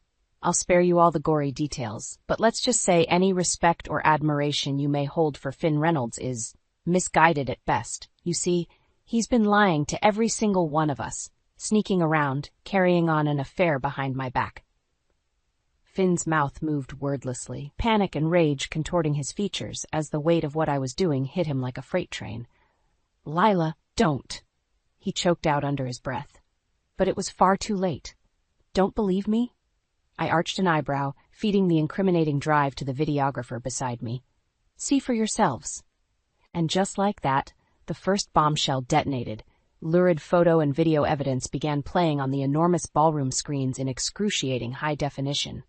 With each new still or clip of Finn and Marissa entangled, the outraged gasps and murmurs intensified like a gathering storm.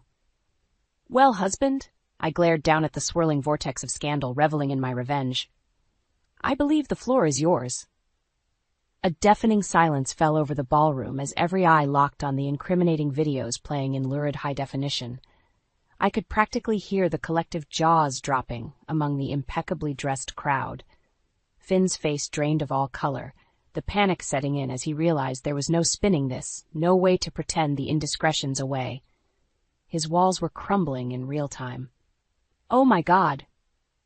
The hushed murmur from beside me drew my attention to Marissa. The haughty smile had melted from her face, replaced by a look of abject horror. Shouldering my way back through the stunned onlookers, I descended the stairs until I was standing just feet away from my disgraced husband. He opened and closed his mouth uselessly, unable to muster any coherent response. "What's the matter, dear?" I called out loudly, voice dripping with contempt. "Cat got your tongue?" Murmurs and gasps began rippling across the ballroom as the schmucks and social climbers absorbed the delicious scandal unfolding before them. Their revered philanthropist caught in such a filthy betrayal. How utterly delectable. "Lila, please," Finn finally choked out, reaching out a hand imploringly. We can work through this. Think about our family." My eyes narrowed to slits. "You should have thought about that before spreading your diseased legs for that. I turned my withering gaze on Marissa, who shrank back with shame. Pathetic. She was nothing more than a naive pawn in all this. The drone of hushed whispers swelled as more and more partygoers absorbed the unbelievable spectacle. Reputation after reputation snuffed out by mere association. Delicious, delicious chaos. Squaring my shoulders, I turned my focus back to Finn with renewed fury. "Well, don't you have anything else to say for yourself? Any other lies you'd like to vomit up?" Finn worked his jaw, panic melting into indignant anger as the reality of his exposure crystallized. You're going to regret this, Leila," he seethed through gritted teeth. "You've gone too far." I barked out a bitter laugh. "Me? I've gone too far? That's rich coming from the snake who has been lying, cheating, and betraying me every single day for God knows how long." Planting myself directly in front of him, I allowed the anguish and disgust I'd been bottling up for months to finally detonate. "You killed us, Finn. You killed every single beautiful, sacred thing we had." I was practically shouting now, losing myself in the furious outpouring. Our marriage, our family, our future. You torched it all by being a selfish, impulsive bastard who couldn't keep it in his pants. Hot, angry tears stung my cheeks as the weight of his deception truly hit me. Looking back, I could see the outrage and shock washing over every familiar face in the crowd. Neighbors, community leaders, the snobs I'd politely smiled at every week at the club brunch. All looking on in utter disbelief at the unraveling depravity of our once enviable life. Finn drew himself up to his full height, a muscle twitching in his clenched jaw. For a beat, I could see the coherent words forming as his eyes blazed with fury.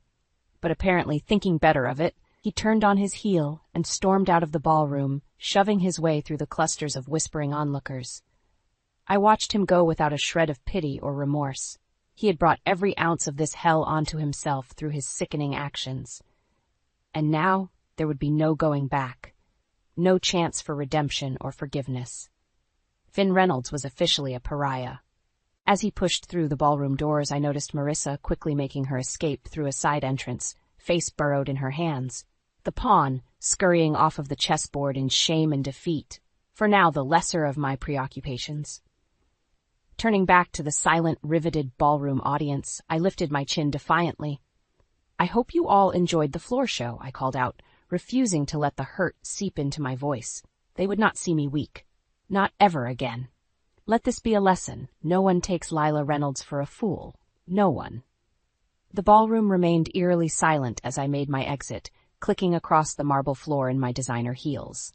No tearful apologies, no scandalized gasps, just thick, stunned quiet in the wake of the bombshell I detonated. Part of me had expected Finn to come storming after me, pleading and bargaining in a desperate attempt to salvage his tattered reputation. But the coward was nowhere to be seen as I emerged from the venue into the crisp night air, drawing in a deep, steadying breath. Let him hide and lick his wounds. I was just getting started. Over the next few weeks, the shockwaves tore through our community like a hurricane. The unmistakable stench of scandal hung over every gossip brunch, cocktail party, and country club meeting like a dark cloud.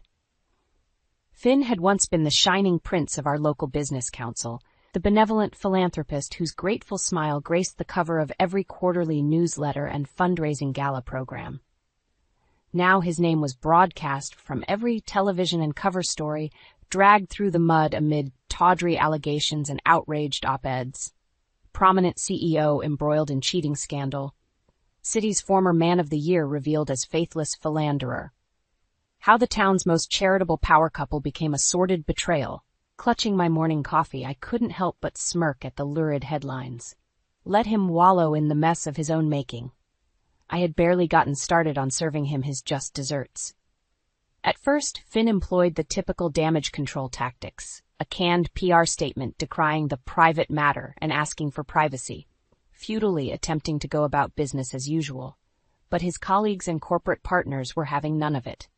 One by one, the dominoes began to fall. Major donors pulled their contributions to his charitable initiatives. Longtime business relationships severed ties at the first whiff of impropriety and ill repute. Without fail, every call went straight to voicemail, and every email landed in my inbox, a disgraced man, finally being held accountable.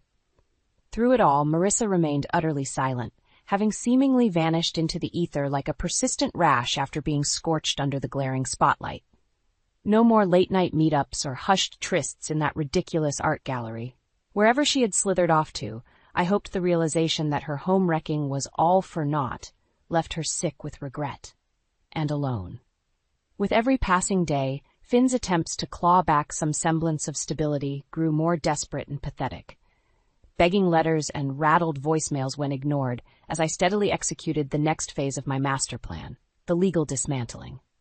Retaining a squad of the most elite, ruthless divorce attorneys Manhattan had to offer was a substantial investment. But watching them fillet Finn's hollowed-out assets, decimate his real estate holdings, and obliterate what remained of his professional reputation made every penny worth it. I'll never forget the abject look of devastation on his face as he was presented with the bind-and-gag deal my team had meticulously crafted. Custodial rights stripped away, assets and properties divided down to the penny in my favor. The brand he'd so carefully manicured and marketed trampled to dust. This is insane, he sputtered, choking back what I assumed were angry tears. You're out of your damn mind, Lila. Leaning across the table, I met his fume-charged glare with a serene smile. I'm not the one who prompted this, dear husband. I'm simply delivering the karma you so deeply earned through your bottomless disrespect. With shaking hands, he grudgingly signed the last of the paperwork, sealing the complete and utter dissolution of the life we had built over 15 years of marriage. I watched on in cold silence, relishing every agonizing second. I hope it was worth it, Finn, I said evenly as I rose to leave, letting the full gravity of his consequences hang in the air. I really do. Outside, the car waiting to whisk me off to my next destination. A new home in the heart of the city. A sprawling penthouse where I could properly begin my next chapter of life. One without the stench of his betrayal poisoning the air. As I slipped into the back seat, I caught a final glimpse of Finn through the tinted windows, shoulders sagged in dejected defeat, haggard face in his hands as the crushing realization that he had lost absolutely everything sank in. A small, satisfied smile crept across my lips. "Consider that a down payment, my dear," I murmured, turning my sights toward the glistening skyline as the car pulled away. So much more karma still remains. My new penthouse in the heart of Manhattan could hardly have been more perfect. A sprawling eyrie with walls of gleaming glass that bathed the loft in a warm, welcoming glow. Out on the massive terrace, I savored a fresh-brewed coffee while drinking in the iconic skyline view, feeling a sense of peace and renewal wash over me. After scorching every last inch of Finn's carefully curated existence to the ground, leaving him a shattered, empty husk of his former self, I had reclaimed total control of my life, my assets, my future. With the divorce finalized and the ruthless legal battalion I'd assembled officially standing down, it was time to begin plotting out this new chapter on my own terms. The terms of a woman reborn in the ashes of betrayal. First order of business? Ensuring my children's stability and well-being was accounted for, something their degenerate father had clearly deprioritized through his selfish spiral. While the custody agreement prevented me from fully extracting them from Finn's orbit, I quickly took steps to minimize their exposure to his toxicity. A fresh start at a prestigious private school, top-tier therapists to help them process the traumatic upheaval, and generous trust funds secured to safeguard their futures, all paid for by the deep gash I'd carved out of Finn's net worth. He could cry financial hardship all he wanted, but not a single penny would be spared when it came to giving Eli and Jenna the secure life he'd deprived them of. With that squared away, I turned my attention back to my legacy, the wildly successful sustainable skincare brand I'd poured my heart and soul into founding. While Finn's indiscretions raged in the background, I'd strategically leveraged the divorce settlement to buy out our remaining investors and take the company entirely woman-owned and led. The new office space was nothing short of stunning, an open, airy loft suffused with lush greenery and natural light that instantly energized the staff. A far cry from the sleek but sterile high-rise that previously housed my passion project. "Welcome to the rebirth, everyone," I called out to the buzzing room of employees. Our sustainable oasis in the heart of the concrete jungle. A chorus of cheers and applause rang out across the room as I gestured for them to gather around. So many brilliant, hard-working people who had picked up the strenuous slack during my vindictive campaign against Finn. Now it was time to unveil their well-earned rewards. I hope you all had a chance to review the substantial bonus and equity packages waiting on your desks, I said with a warm smile. Consider that just my first gesture of gratitude for your unwavering commitment and support. Another wave of raucous cheers and applause. These were my people, the ones who had ground away in dedicated resilience, buoyed by their belief in me and our mission. Not like that rat Finn, who had gleefully bilked and misled our team along with the rest of his sham life. There was still plenty of work to be done in solidifying my brand's future, building out our philanthropic impact, and cementing my role as a leading voice in sustainable business and wellness. But for the first time in a long time, I felt that intoxicating thrill of optimism and drive coursing through me. As the party wound down later that evening, Zoe pulled me aside with 2 glasses of crisp rose in hand. "Here's to new beginnings, babe," she said with a warm smile, "to rising like a damn phoenix from all of the ashes that cheating snake tried to bury you in." I accepted the glass with a grateful smile. "I couldn't have done it without you by my side, Z. You gave me the strength to burn it all down." We clinked our glasses together and I savored the bright, vibrant notes of the wine.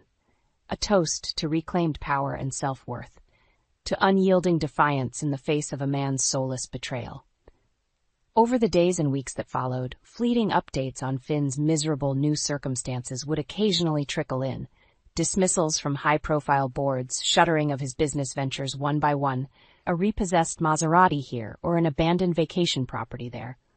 Like a riptide, the privileged life he'd so cavalierly demolished washed further and further away from his grasp. Through it all, I never spoke a word about the implosion I'd orchestrated, never gloated or reveled in his downward spiral. As the ancient proverb goes, to get revenge is to dig 2 graves. Mine was refilled, refortified. His remained open and unfinished.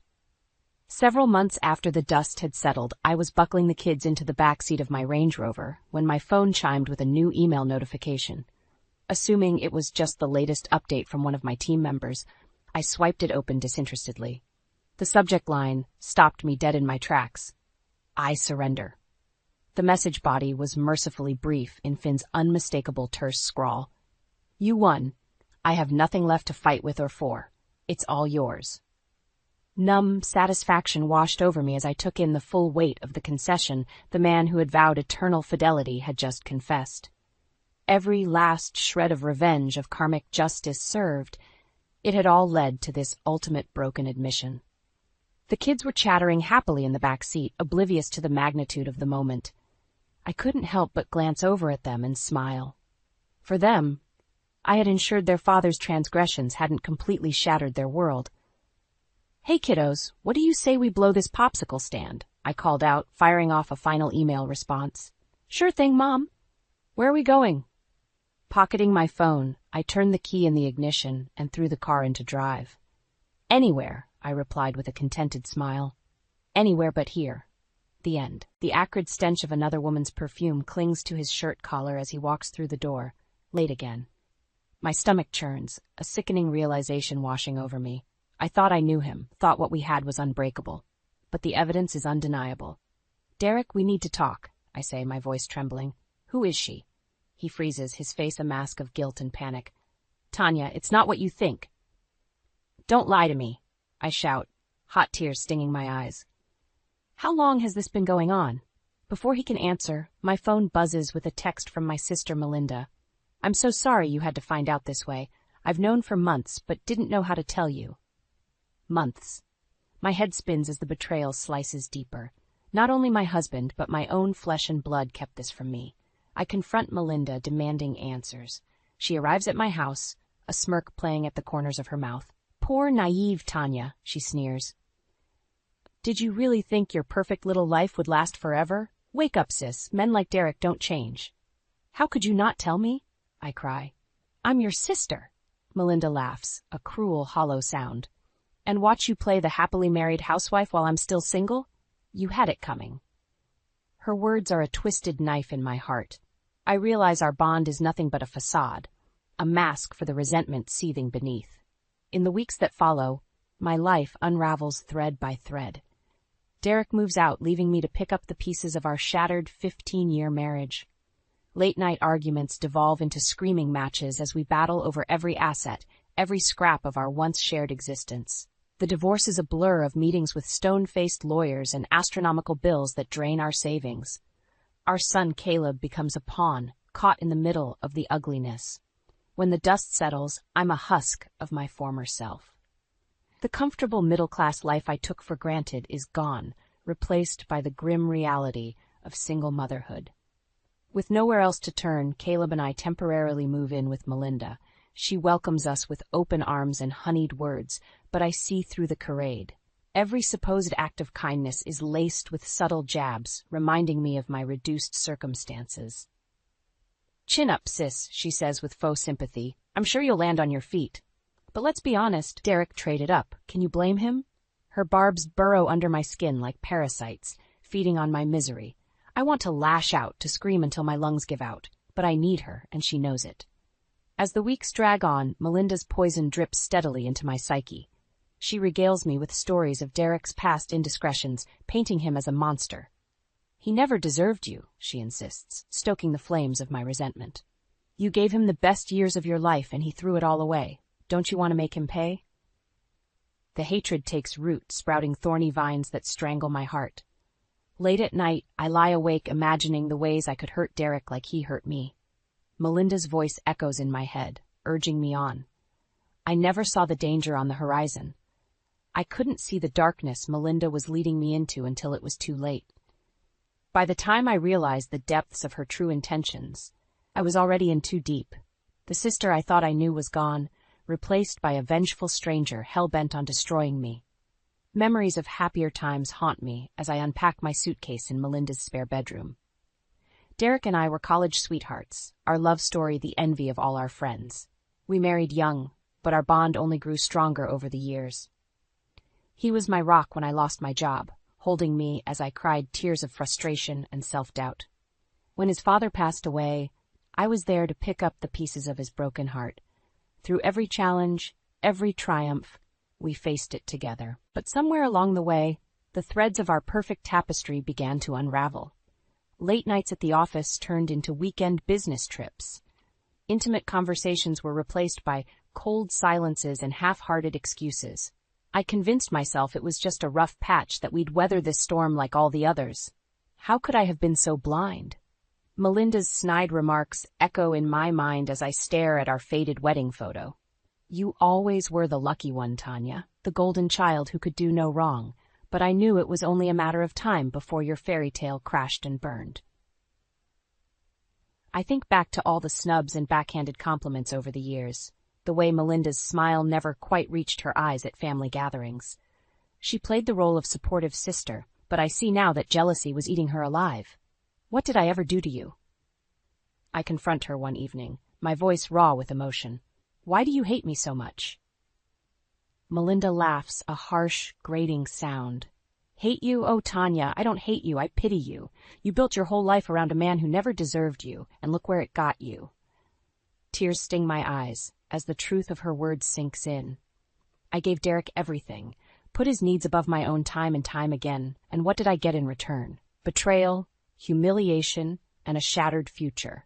As the weeks turn into months, Melinda's influence seeps into every corner of my life. She's always there with a sympathetic ear and a ready supply of wine, encouraging me to let loose and forget that bastard. But her version of moving on comes with a price. She drags me to seedy bars and sets me up with sleazy men, laughing off my discomfort. Live a little, sis, she chides. Derek's probably balls deep in his secretary by now. Why should you be the one sitting at home like a sad sack? I try to resist, to hold on to some shred of my former self. But Melinda's voice is always there, whispering poison in my ear. She feeds my anger, my resentment, until it's all I can think about. One night, after a particularly vicious argument with Derek over alimony payments, I break down in Melinda's arms. I hate him, I sob, my body shaking with rage. I hate him so much. Melinda strokes my hair, a wicked gleam in her eye. I know, sweetie, I know. But hating him isn't enough. He needs to suffer like he made you suffer. I pull back, searching her face for any hint of irony or jest, but there's only cold, hard determination. What are you saying? I whisper, fear and excitement warring in my gut. Melinda leans in close, her breath hot against my ear. I'm saying it's time to make Derek pay, and I know just how to do it. Looking back, I can pinpoint that moment as the one where I lost myself completely. The hurt, broken woman I was disappeared, replaced by a creature fueled by vengeance and hatred. Melinda had spent years sowing the seeds of my destruction, waiting patiently for the perfect opportunity to strike. And like a fool, I walked right into her trap, too blinded by my own pain to see the danger ahead. But even then, even as I plotted and schemed with the sister I thought I could trust, I never could have imagined the depths of her cruelty. I never could have predicted the unforgivable act that would shatter our family forever. The divorce settlement leaves me with a measly sum, barely enough to cover rent and groceries. I'm forced to swallow my pride and take a job waitressing at a dingy diner, my law degree gathering dust on the shelf. Caleb struggles to adjust to our new reality, his once bright smile dimmed by the weight of our circumstances. It breaks my heart to see him so lost, so confused by the sudden absence of his father. "When's Daddy coming home?" he asks me one night, his little voice quivering with unshed tears. I gather him into my arms, fighting back my own surge of emotion. "Daddy's not coming home, baby. He has a new place now. But he still loves you very much." It's a lie, and we both know it. Derek hardly bothers to call anymore, let alone visit. He's too busy playing house with his new girlfriend, a perky blonde half my age. Melinda is all too eager to step into the void left by Derek's absence. She shows up at our tiny apartment with bags of groceries and second-hand clothes for Caleb, a triumphant smirk on her face. "See? I told you I'd always be there for you," she coos, pulling me into a suffocating hug. "Not like that deadbeat ex of yours." I bristle at the mention of Derek, but bite my tongue. As much as I hate to admit it, I need Melinda's help. Without her, Caleb and I would be out on the streets. But her generosity comes with strings attached. She insists on taking over every aspect of our lives, from managing our finances to dictating Caleb's bedtime routine. Honestly, Tanya, it's a wonder you managed to keep that kid alive this long, she scoffs one evening, eyeing the stack of bills on my kitchen table. You're lucky I'm here to clean up your mess. I grit my teeth, swallowing the retort that bubbles up in my throat. Melinda's help feels more like a noose around my neck, tightening with each passing day. But what choice do I have? I'm drowning in debt, barely keeping my head above water. And Melinda knows it. She starts dropping by unannounced, letting herself in with the spare key I foolishly gave her. I'll come home from a double shift to find her lounging on my couch, a glass of wine in hand and a knowing smirk on her lips. "Rough day, sis?" she'll ask, her voice dripping with false sympathy. "You look like hell." I want to scream, to tell her to get out of my house and out of my life. But I need her, and she knows it. So I bite my tongue and force a smile, pretending not to notice the way she rifles through my mail and helps herself to the meager contents of my fridge. Melinda's presence becomes a constant shadow, looming over every aspect of my life. She's there when I drop Caleb off at school, when I pick up extra shifts at the diner, when I lie awake at night, my mind spinning with worry and regret. And always, always, she's there to remind me of my failures, of the life I lost and the man who betrayed me. "You know, I ran into Derek the other day," she mentions casually one afternoon, her eyes glinting with malice. "He was with her. They looked so happy together, like they didn't have a care in the world." I feel like I've been punched in the gut, the air rushing out of my lungs in a painful whoosh. Melinda watches me closely, a small smile playing at the corners of her mouth. "It's not fair, is it?" she murmurs, reaching out to pat my hand in mock comfort. "He gets to move on like nothing happened, while you're stuck picking up the pieces." I nod numbly, too exhausted to argue. She's right, of course. It's not fair. None of this is fair. But I sit there as I sink to Melinda's poisonous words. A small, insidious part of me starts to wonder if maybe, just maybe, she has a point. Maybe Derek does deserve to suffer, to feel even a fraction of the pain he's caused me. And maybe with Melinda's help, I can make that happen. Melinda's campaign against Derek intensifies with each passing day. She takes every opportunity to remind me of his betrayal, to stoke the flames of my anger and resentment. "I saw them together again," she says one evening, her voice dripping with false concern. "At that fancy new restaurant downtown, he was feeding her bites of his steak, like some lovesick teenager." I clench my fists, fighting back the wave of nausea that rises in my throat. The thought of Derek playing the doting boyfriend to another woman makes my skin crawl. Melinda leans in close, her eyes glinting with a strange intensity. "You know, I heard a rumor about her. Apparently she has a history of going after married men, likes to break up happy families for sport." I frown, unsure whether to believe her. But the seed of doubt has been planted, and I can feel it taking root in my mind. "He never deserved you, Tanya," Melinda continues, her voice soft and seductive. "He's a liar and a cheat, and he'll never change. But you can make him pay for what he did to you, to Caleb." I hesitate, torn between my desire for revenge and the small, rational part of me that knows this path can only lead to more pain. But Melinda is relentless, her words worming their way into my brain like a virus. She tells me stories of women who got even with their cheating exes, who made them suffer the way they'd made their families suffer. "It's only fair," she insists, her eyes gleaming with a manic light. "After everything he put you through, he deserves to know what it feels like to lose everything." I try to resist, to hold on to my sense of right and wrong. But Melinda's influence is too strong, her poison too potent. She starts bringing over legal documents, court records of Derek's past indiscretions. She shows me photos of him with other women, evidence of his long history of infidelity. "He's been cheating on you for years," she says, her voice dripping with false sympathy. "Long before you ever found out. He's a master manipulator, Tanya. He never loved you. Not really." I feel like I'm drowning, suffocating under the weight of her words. The man I thought I knew, the man I built a life with, is a stranger to me now. Melinda senses my weakness, my vulnerability, and pounces. She starts planting ideas in my head, subtle suggestions of ways to get back at Derek. "You could drain his bank accounts," she says casually one day, as if discussing the weather. Take every penny he has and leave him with nothing, just like he left you. I shake my head, horrified at the thought. But Melinda is persistent, her voice a constant whisper in my ear. Think about it, Tanya. He's living the high life with his new girlfriend, spending money on fancy dinners and expensive gifts, money that should be going to you and Caleb. It's not right. I try to block out her words to focus on rebuilding my life and being a good mother to my son. But the anger and resentment are always there, simmering just beneath the surface. And then one day, something snaps. I come home to find Caleb in tears, his little face red and blotchy. Daddy forgot about me, he sobs, his small body shaking with grief. He was supposed to pick me up from school, but he never came. I feel a white-hot rage building inside me, a fury so intense it takes my breath away. How dare he do this to my child, to our child? Melinda is there, of course, her arms open wide in a mockery of comfort. I told you, Tanya, he doesn't care about anyone but himself. He needs to pay for what he's done. And in that moment, something inside me breaks. The last shred of my resistance crumbles away, leaving only a cold, hard determination in its place.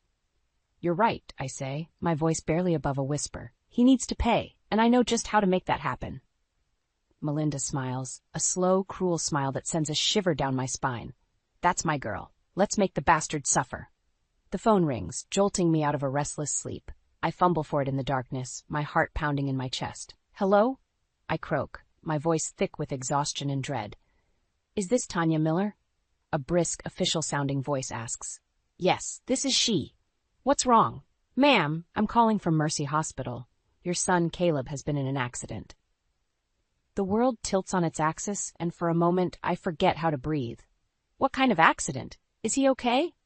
He was hit by a car while crossing the street. He's in surgery now, but his condition is critical. You should come down here right away. I hang up the phone, my hands shaking so badly I can barely dial Melinda's number. She answers on the first ring, as if she's been waiting for my call. Tanya, what's wrong? It's Caleb. I choke out, my voice breaking on a sob. He's been in an accident.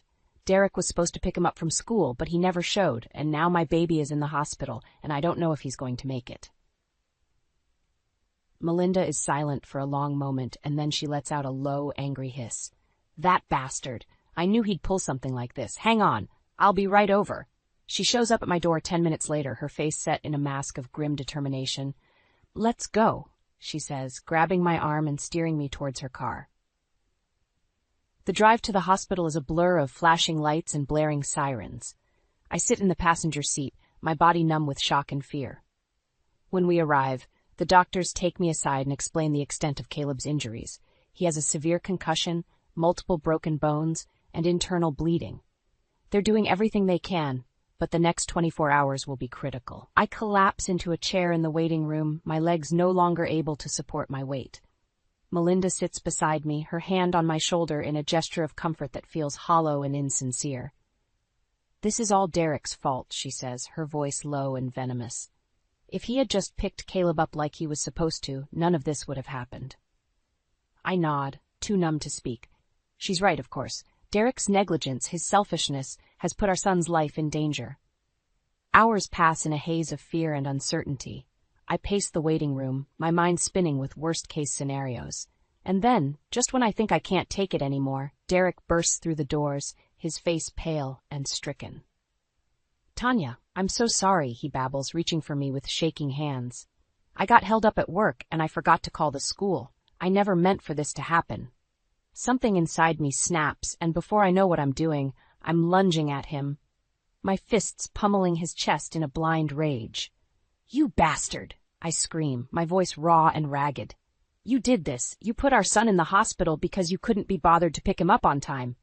Derek stumbles back, his eyes wide with shock and guilt. Tanya, please, I'm sorry. I never meant to hurt Caleb.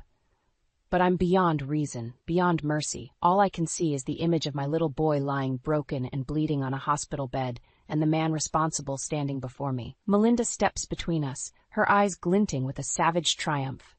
You heard her, Derek. This is your fault. You're a selfish, negligent father, and you don't deserve to be in Caleb's life. Derek opens his mouth to protest, but Melinda cuts him off with a sharp gesture. Save it. We don't want to hear your excuses. Just go, before I call security and have you thrown out. He hesitates for a moment, his eyes darting between us, and then he turns and walks away. His shoulders slumped in defeat. Melinda turns to me, her face a mask of sympathy and concern. You did the right thing, Tanya. He needs to pay for what he's done, and I know just how to make that happen. I nod, too exhausted and angry to argue. In that moment, I would have agreed to anything, as long as it meant making Derek suffer the way he'd made us suffer. Little did I know, I was playing right into Melinda's hands, setting in motion a chain of events that would destroy us all. In the days following Caleb's accident, Melinda is a constant presence at my side. She brings me food, helps me navigate the endless paperwork and insurance forms, and sits with me by Caleb's bedside as he lies unconscious, his small body swathed in bandages and tubes. But even as she plays the role of the supportive sister, I can sense the undercurrent of anger and resentment that simmers just beneath the surface. She takes every opportunity to remind me of Derek's failings, to stoke the flames of my own rage and despair. He's probably out with his girlfriend right now, she says one evening, as we sit in the hospital cafeteria, picking at our tasteless meals. While you're here, watching your son fight for his life, he's living it up like nothing ever happened. I clench my fists, fighting back the urge to scream. She's right, of course. Derek hasn't even bothered to call, to check on Caleb's condition or offer his support. Melinda leans in close, her voice low and conspiratorial. You know, I've been doing some digging. Turns out this isn't the first time Derek's neglected his parental duties.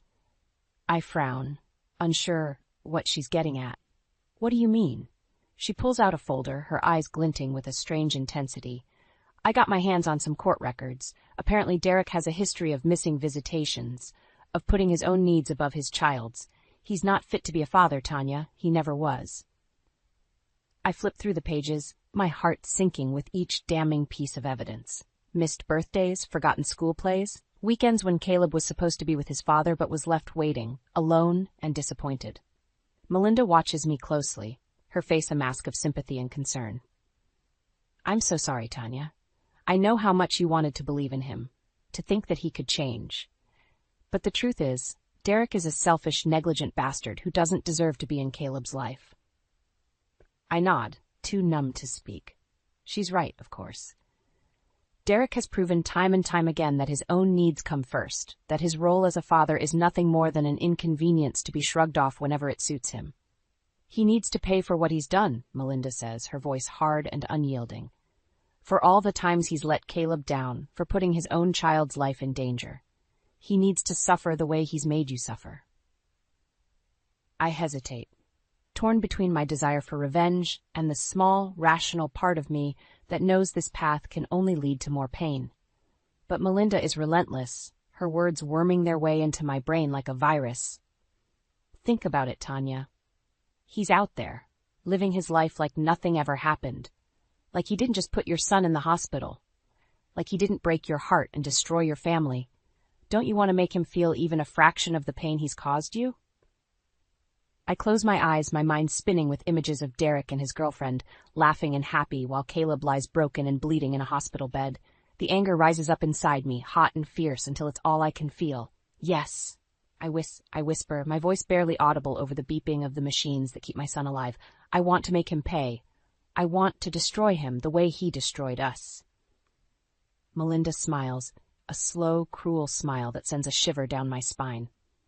Good, because I have a plan, a way to hit him where it hurts the most, and when we're done, he'll wish he never laid eyes on another woman. I nod, my heart pounding with a savage anticipation. In that moment, I would have agreed to anything, as long as it meant making Derek suffer the way he'd made us suffer. I didn't know it then, but I was sealing my own fate.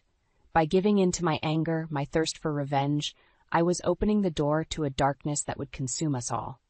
And Melinda, with her poisonous words and twisted schemes, would be the one to lead me straight into hell. Melinda's plan is simple, yet devastating in its cruelty. She proposes that we drain Derek's bank accounts, maxing out his credit cards and leaving him financially ruined. He'll be drowning in debt, just like you were after the divorce, she says, her eyes glinting with malice. And when he can't make the payments, When the collection agencies start hounding him day and night, he'll know what it feels like to be truly helpless. I hesitate, my stomach churning with a sickening mix of anticipation and dread. But how? I don't have access to his accounts anymore. Melinda smiles, a slow, predatory smile that sends a shiver down my spine. Leave that to me. I have my ways. Over the next few weeks, she works tirelessly, gathering information and laying the groundwork for our revenge. She spends hours on the phone, sweet-talking bank tellers and credit card companies, posing as Derek's concerned sister-in-law. And then, one day, she shows up at my door with a stack of credit cards and a triumphant grin on her face. "It's done," she says, handing me the cards. "These are all in Derek's name, but with your address, we can start spending right away." I stare at the cards, my heart pounding with a strange mix of excitement and fear. Part of me knows that what we're doing is wrong, that we're crossing a line that can never be uncrossed. But the anger, the thirst for revenge, is too strong to resist. We start small at first, charging a few $100s here and there. But as the weeks pass, we grow bolder, more reckless. We buy expensive electronics, designer clothes, even a used car, all on Derek's dime. Melinda is a constant presence at my side, urging me on, feeding my anger and resentment. "He deserves this," she whispers as we sign for yet another extravagant purchase. "He deserves to suffer, just like he made you suffer."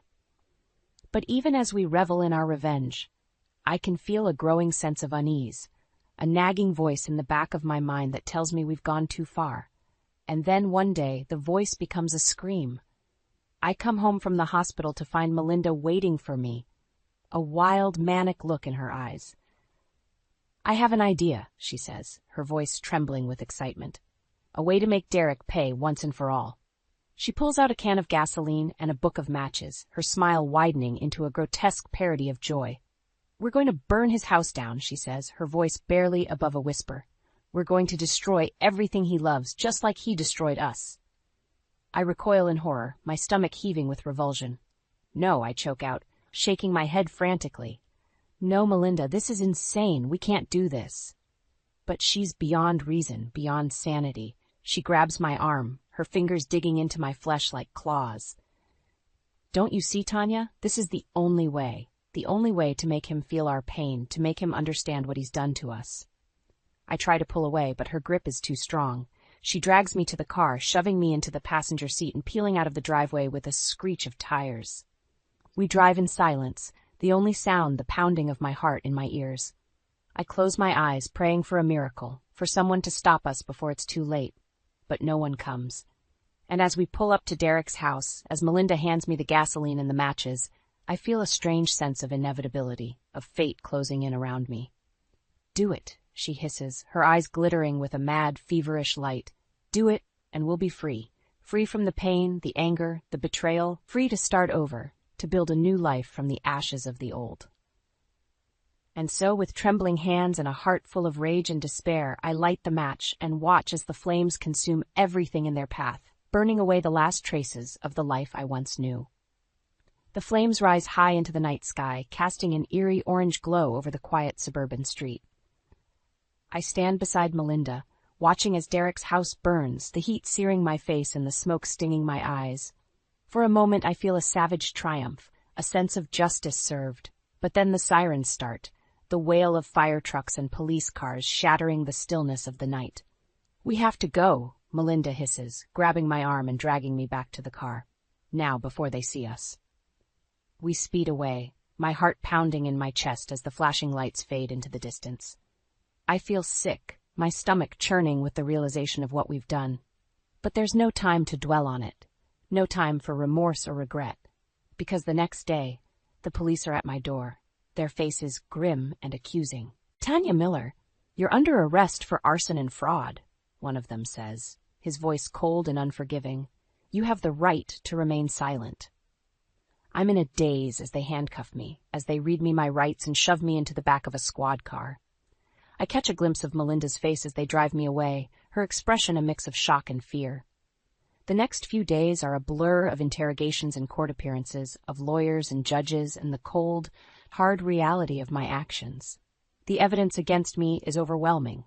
The credit card statements, the surveillance footage from the stores where we made our purchases, the gasoline residue on my clothes. I'm sentenced to 5 years in prison, my life reduced to a series of metal bars and concrete walls. I try to be strong for Caleb, to put on a brave face during our weekly visits, but I can see the confusion and pain in his eyes, the sense of betrayal and abandonment. And then, one day Melinda comes to see me. She sits across from me in the visiting room, her face a mask of smug satisfaction. "Well, well, well," she says, her voice dripping with contempt. "Look at you, the mighty Tanya, brought low by her own stupid mistakes." I feel a surge of anger, of bitter resentment. "You did this to me," I hiss, my hands clenching into fists. "You poisoned me against Derek, you made me do those terrible things." But Melinda just laughs, a cold, cruel sound that echoes off the walls. "Oh, please. Don't try to blame me for your own weakness, your own pathetic need for revenge. I may have given you the idea, but you're the one who lit the match. You're the one who let your anger consume you." I feel like I've been slapped, the truth of her words hitting me like a physical blow. Because she's right. As much as I want to blame her to make her the villain in this twisted story, I know that I'm the one who made the choice. I'm the one who let my pain and my rage blind me to the consequences of my actions. "Why?" I whisper, my voice cracking with emotion. "Why did you do this to me? I thought you were my sister, my friend." Melinda's smile fades, her eyes growing cold and hard. "Because you had everything I ever wanted," she says, her voice a low, venomous hiss. "The perfect husband, the perfect son, the perfect life, and I hated you for it. I hated you so much that I would have done anything to destroy you, to make you feel even a fraction of the pain and the loneliness that I felt every single day." I stare at her, my heart aching with the realization of just how deeply her jealousy and resentment had festered, how much she had truly come to despise me. And in that moment, I feel a profound sense of pity, of sadness for the twisted, broken woman sitting before me. "I'm sorry," I whisper, my voice barely audible over the buzzing of the fluorescent lights. "I'm sorry for whatever I did to make you hate me so much, but I can't forgive you for what you've done. I can't forgive you for destroying my life, my family." Melinda shrugs, her face a mask of indifference. "I don't need your forgiveness," she says, standing up to leave. "I got what I wanted. I got to watch you suffer, to watch you lose everything that ever mattered to you, and that's enough for me." I couldn't believe my own ears as I stood in the hallway, frozen. My hands trembled as I gripped the bouquet of flowers I had brought for my parents' 40th wedding anniversary. The voices drifting out from the study were unmistakable, my brother Elliot's and the distinct sound of betrayal. "Can you believe they're that stupid? I've been skimming from their retirement account for months and they haven't noticed a thing." Elliot's voice dripped with arrogance. "Once I have enough put aside, I'm out of this dead-end town for good." My heart sank as the realization hit me. Elliot, my own flesh and blood, had been stealing from our parents, the very people who had sacrificed everything to give us the life we have. I felt a surge of anger rise within me, threatening to boil over. Composing myself, I took a deep breath and strode into the study, cutting off Elliot's call. "What the hell do you think you're doing?" I demanded, my voice quivering with barely contained rage. Elliot whirled around, his eyes widening in panic. "Lena, I didn't hear you come in." He stammered, his usual cocky demeanor replaced by a nervous fidgeting. "Don't give me that," I snapped. "I heard everything. How could you do this to Mom and Dad?" He opened his mouth to speak, but I cut him off. "Don't even try to deny it.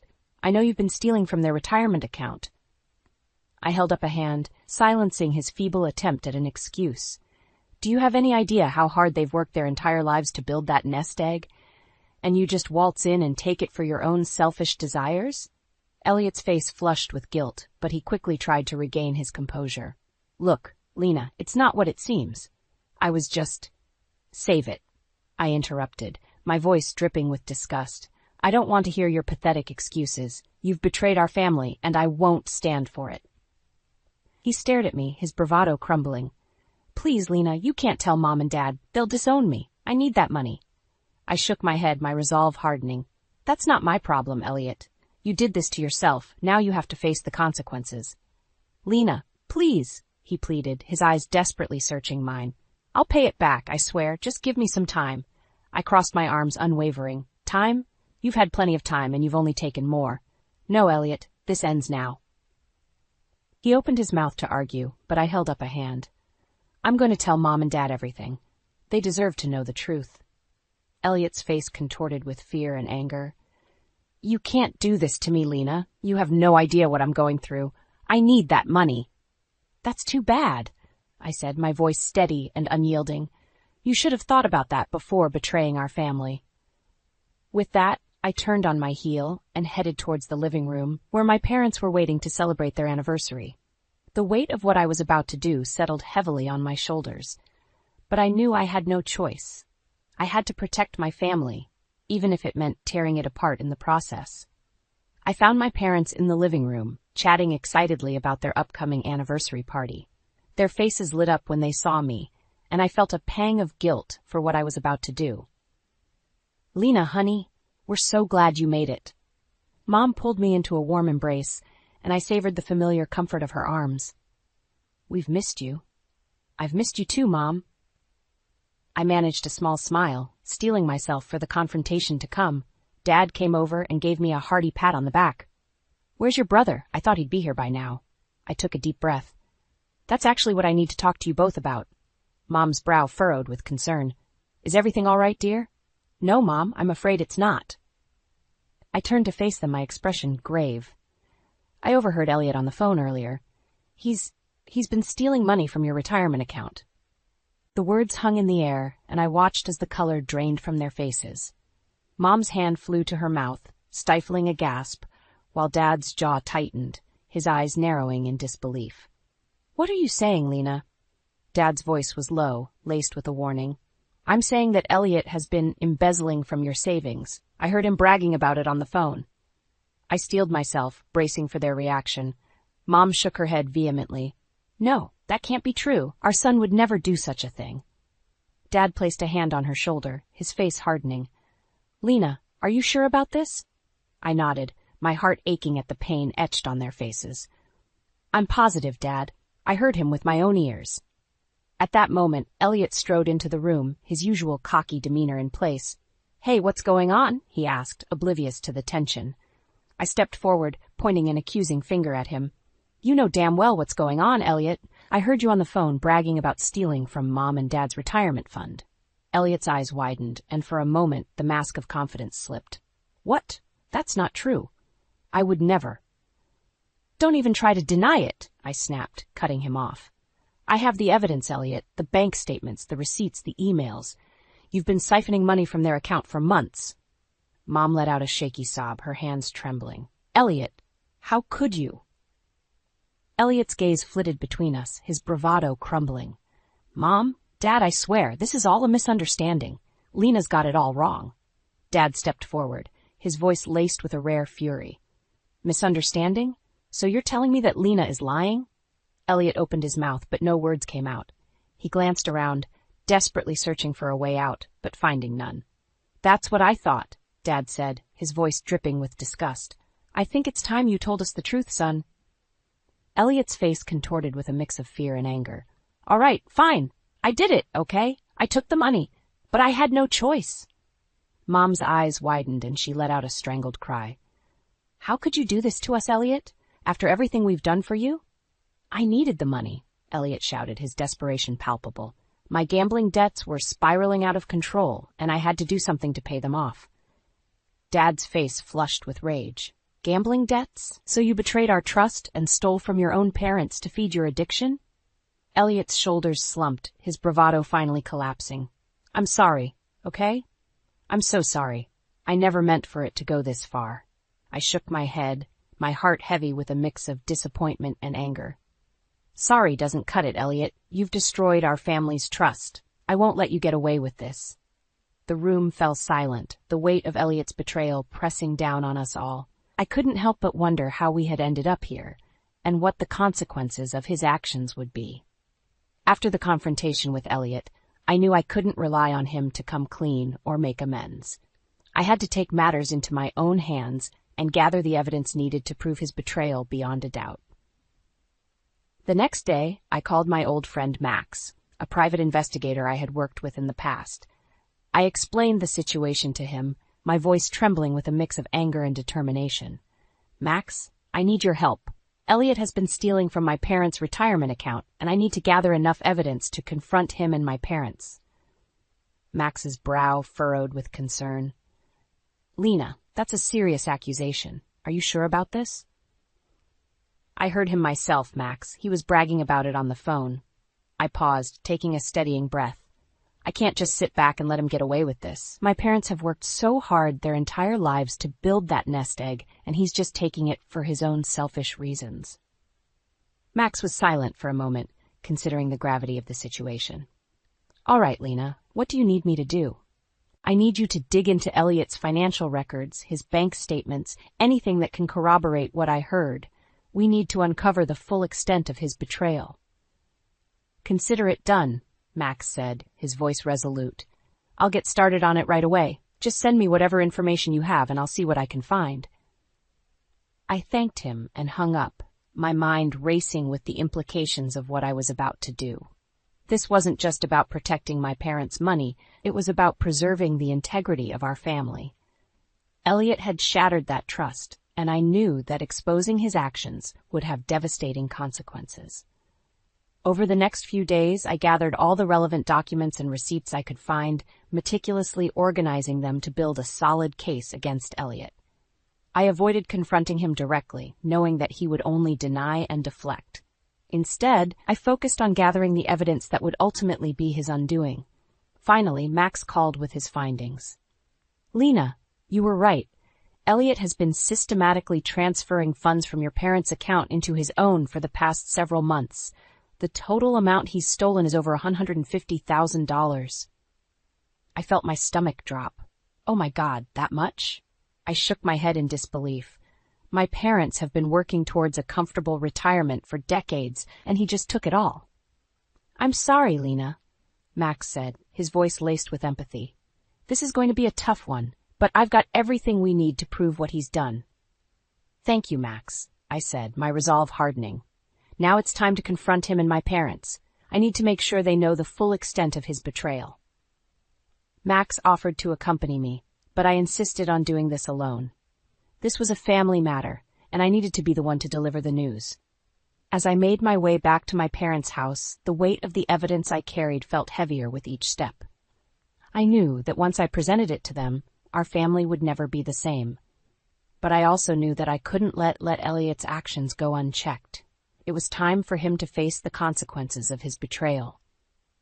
As I entered my parents' house, I felt a familiar sense of unease settle in the pit of my stomach. I knew that what I was about to do would irrevocably change the dynamics of our family, but I had no choice.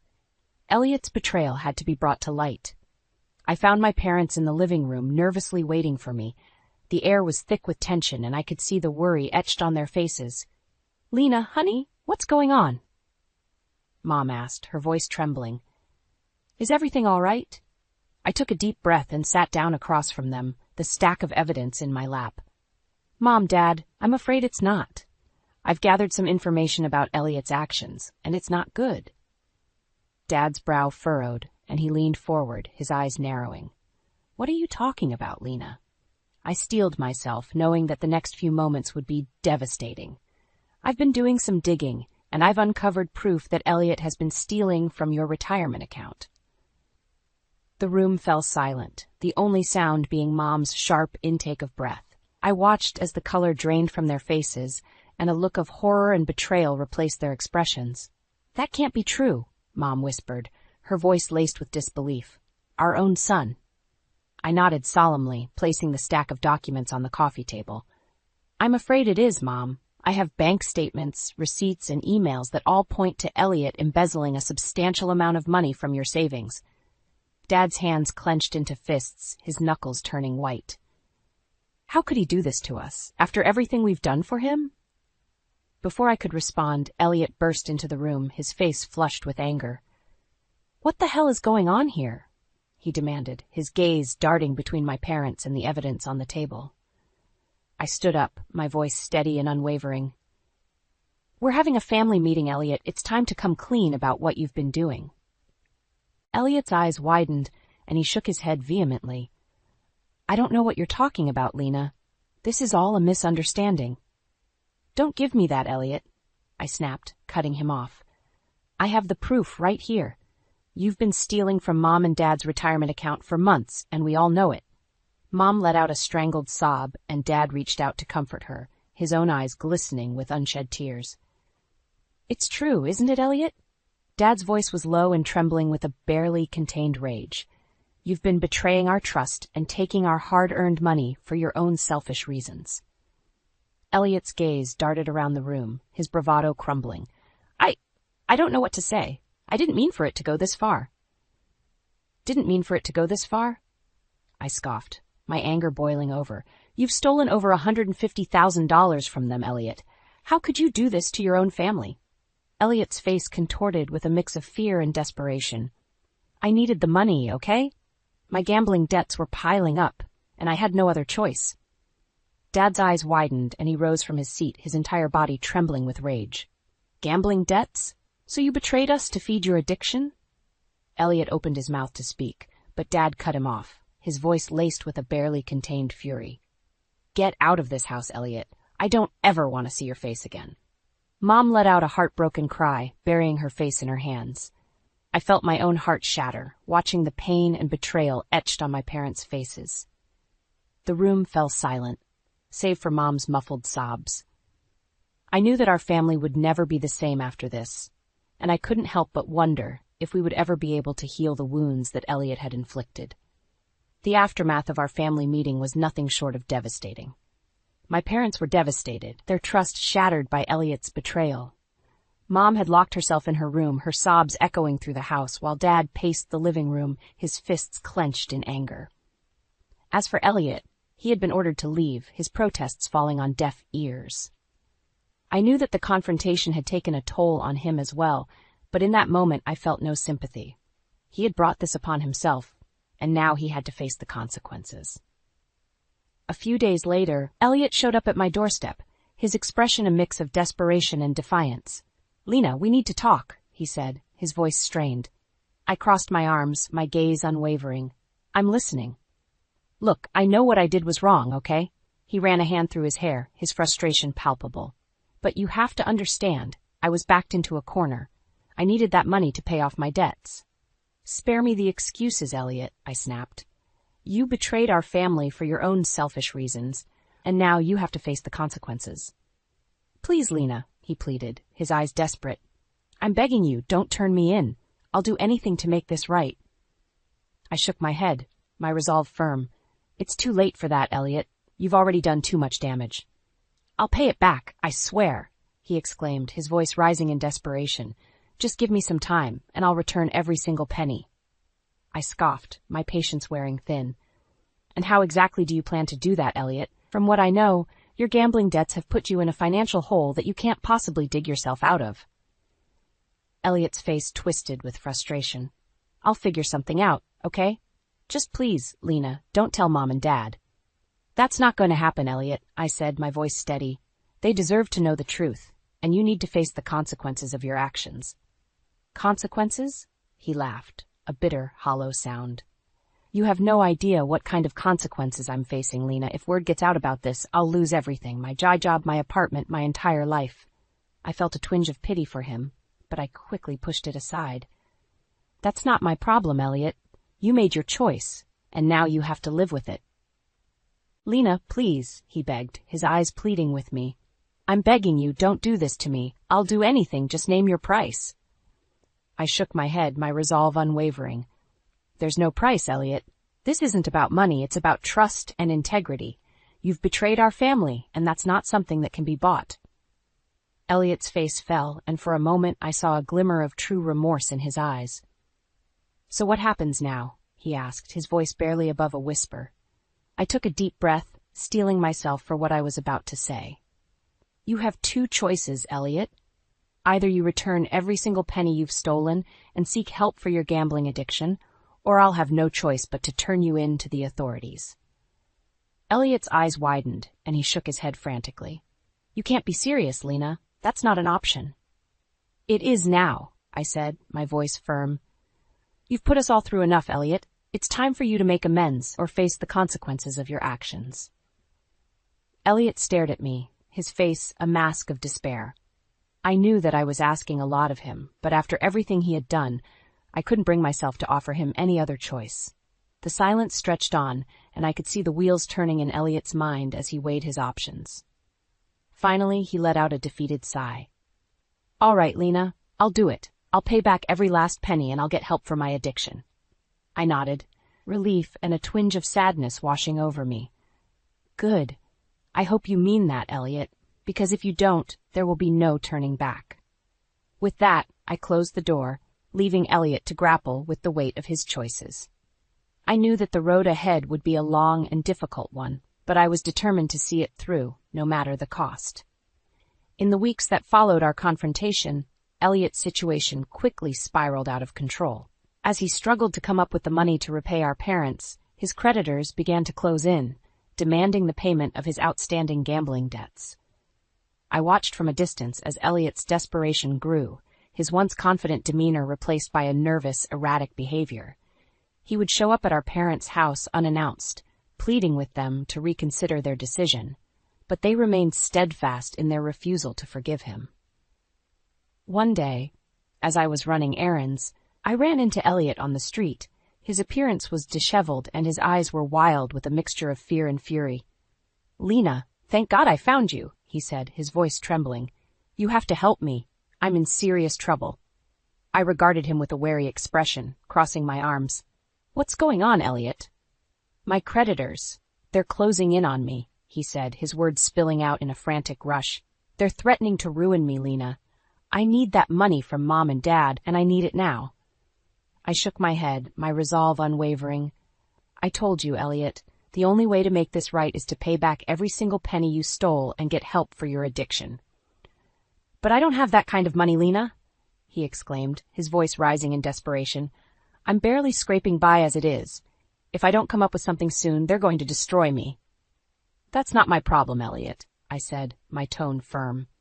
"You brought this on yourself. I won't help you cover up your betrayal any longer." His face contorted with rage, and he grabbed my arm, his grip tight and unyielding.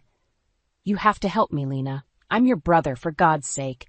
You can't just let them destroy me." I wrenched my arm free, glaring at him with a mixture of disgust and pity. "I'm sorry, Elliot, but I can't help you. You made your choice, and now you have to live with the consequences." With that, I turned and walked away, ignoring his desperate pleas. As I made my way home, I couldn't help but feel a twinge of guilt, but I knew that I had to remain steadfast.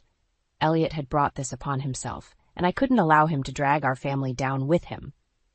A few days later, the situation escalated even further. I was at work when I received a frantic call from my parents, their voices trembling with fear and anger. "Lena, you have to come home right away," my mother said, her words rushed and panicked. "Elliot, he's making a scene at the house, and we don't know what to do." My heart sank, and I didn't hesitate to rush home. When I arrived, the scene that greeted me was nothing short of chaotic. Elliot was standing in the middle of the living room, his face a mask of pure desperation. He was shouting at our parents, his words laced with venom and accusation. "You two have ruined everything," he yelled, his fists clenched at his sides.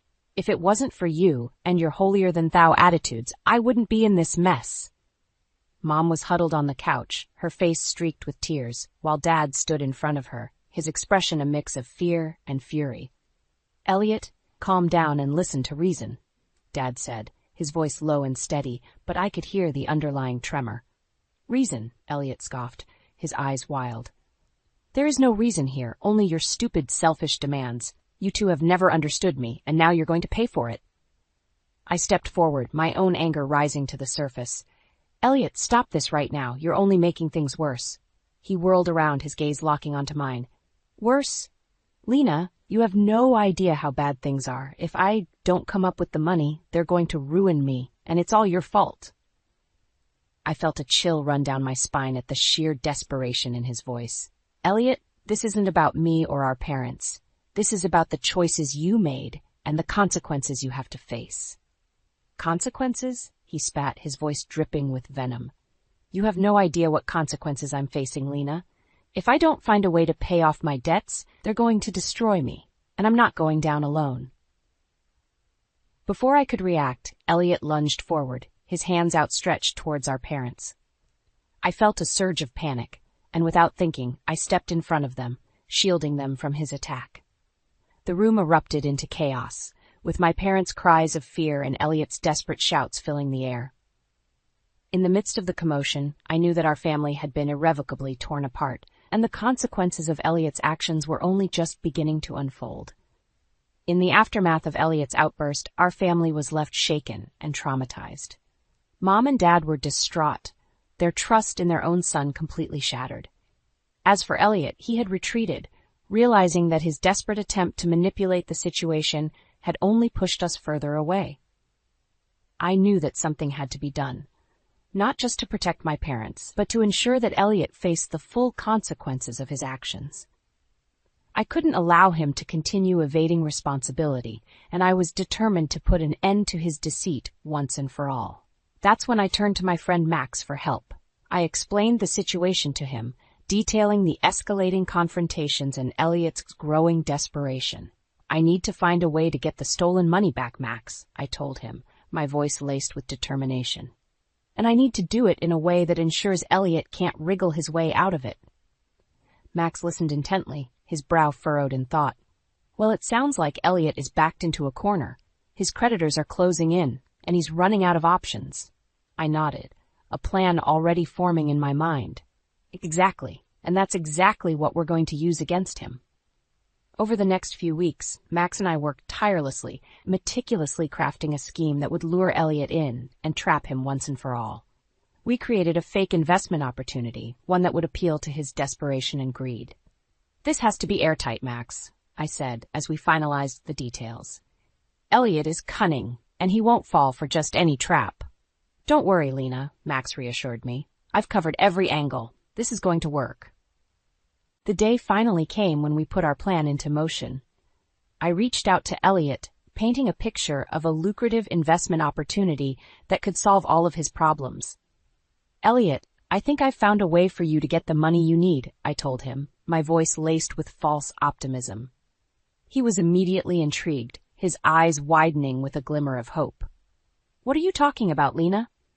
"It's a private investment opportunity," I explained, "one that could net you a significant return in a short amount of time." Elliot's brow furrowed, his skepticism apparent. "And why would you be helping me, Lena, after everything that's happened?" I offered him a measured shrug. "Call it a change of heart. I know how desperate you are, and I want to help you make things right."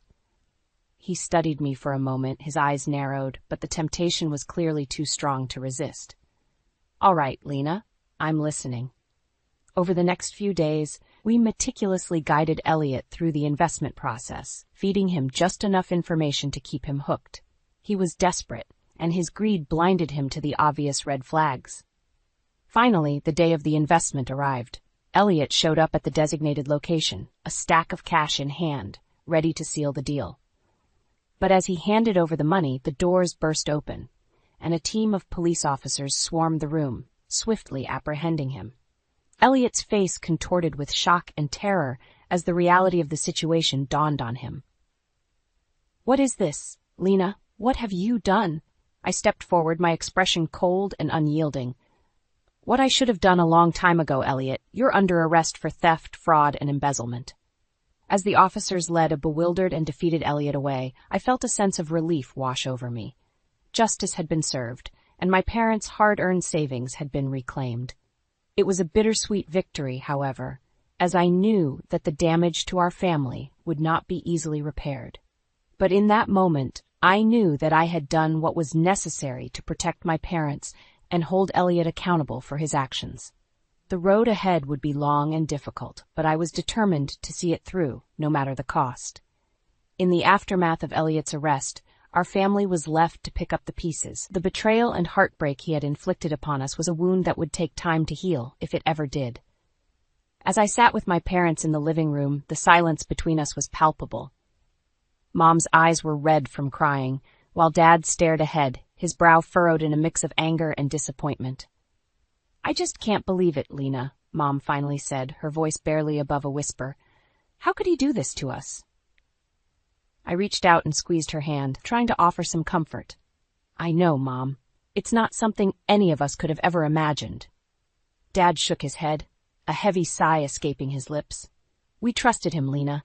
We gave him everything, and he threw it all away. I nodded, my heart aching for the pain my parents were feeling. I'm so sorry, Dad.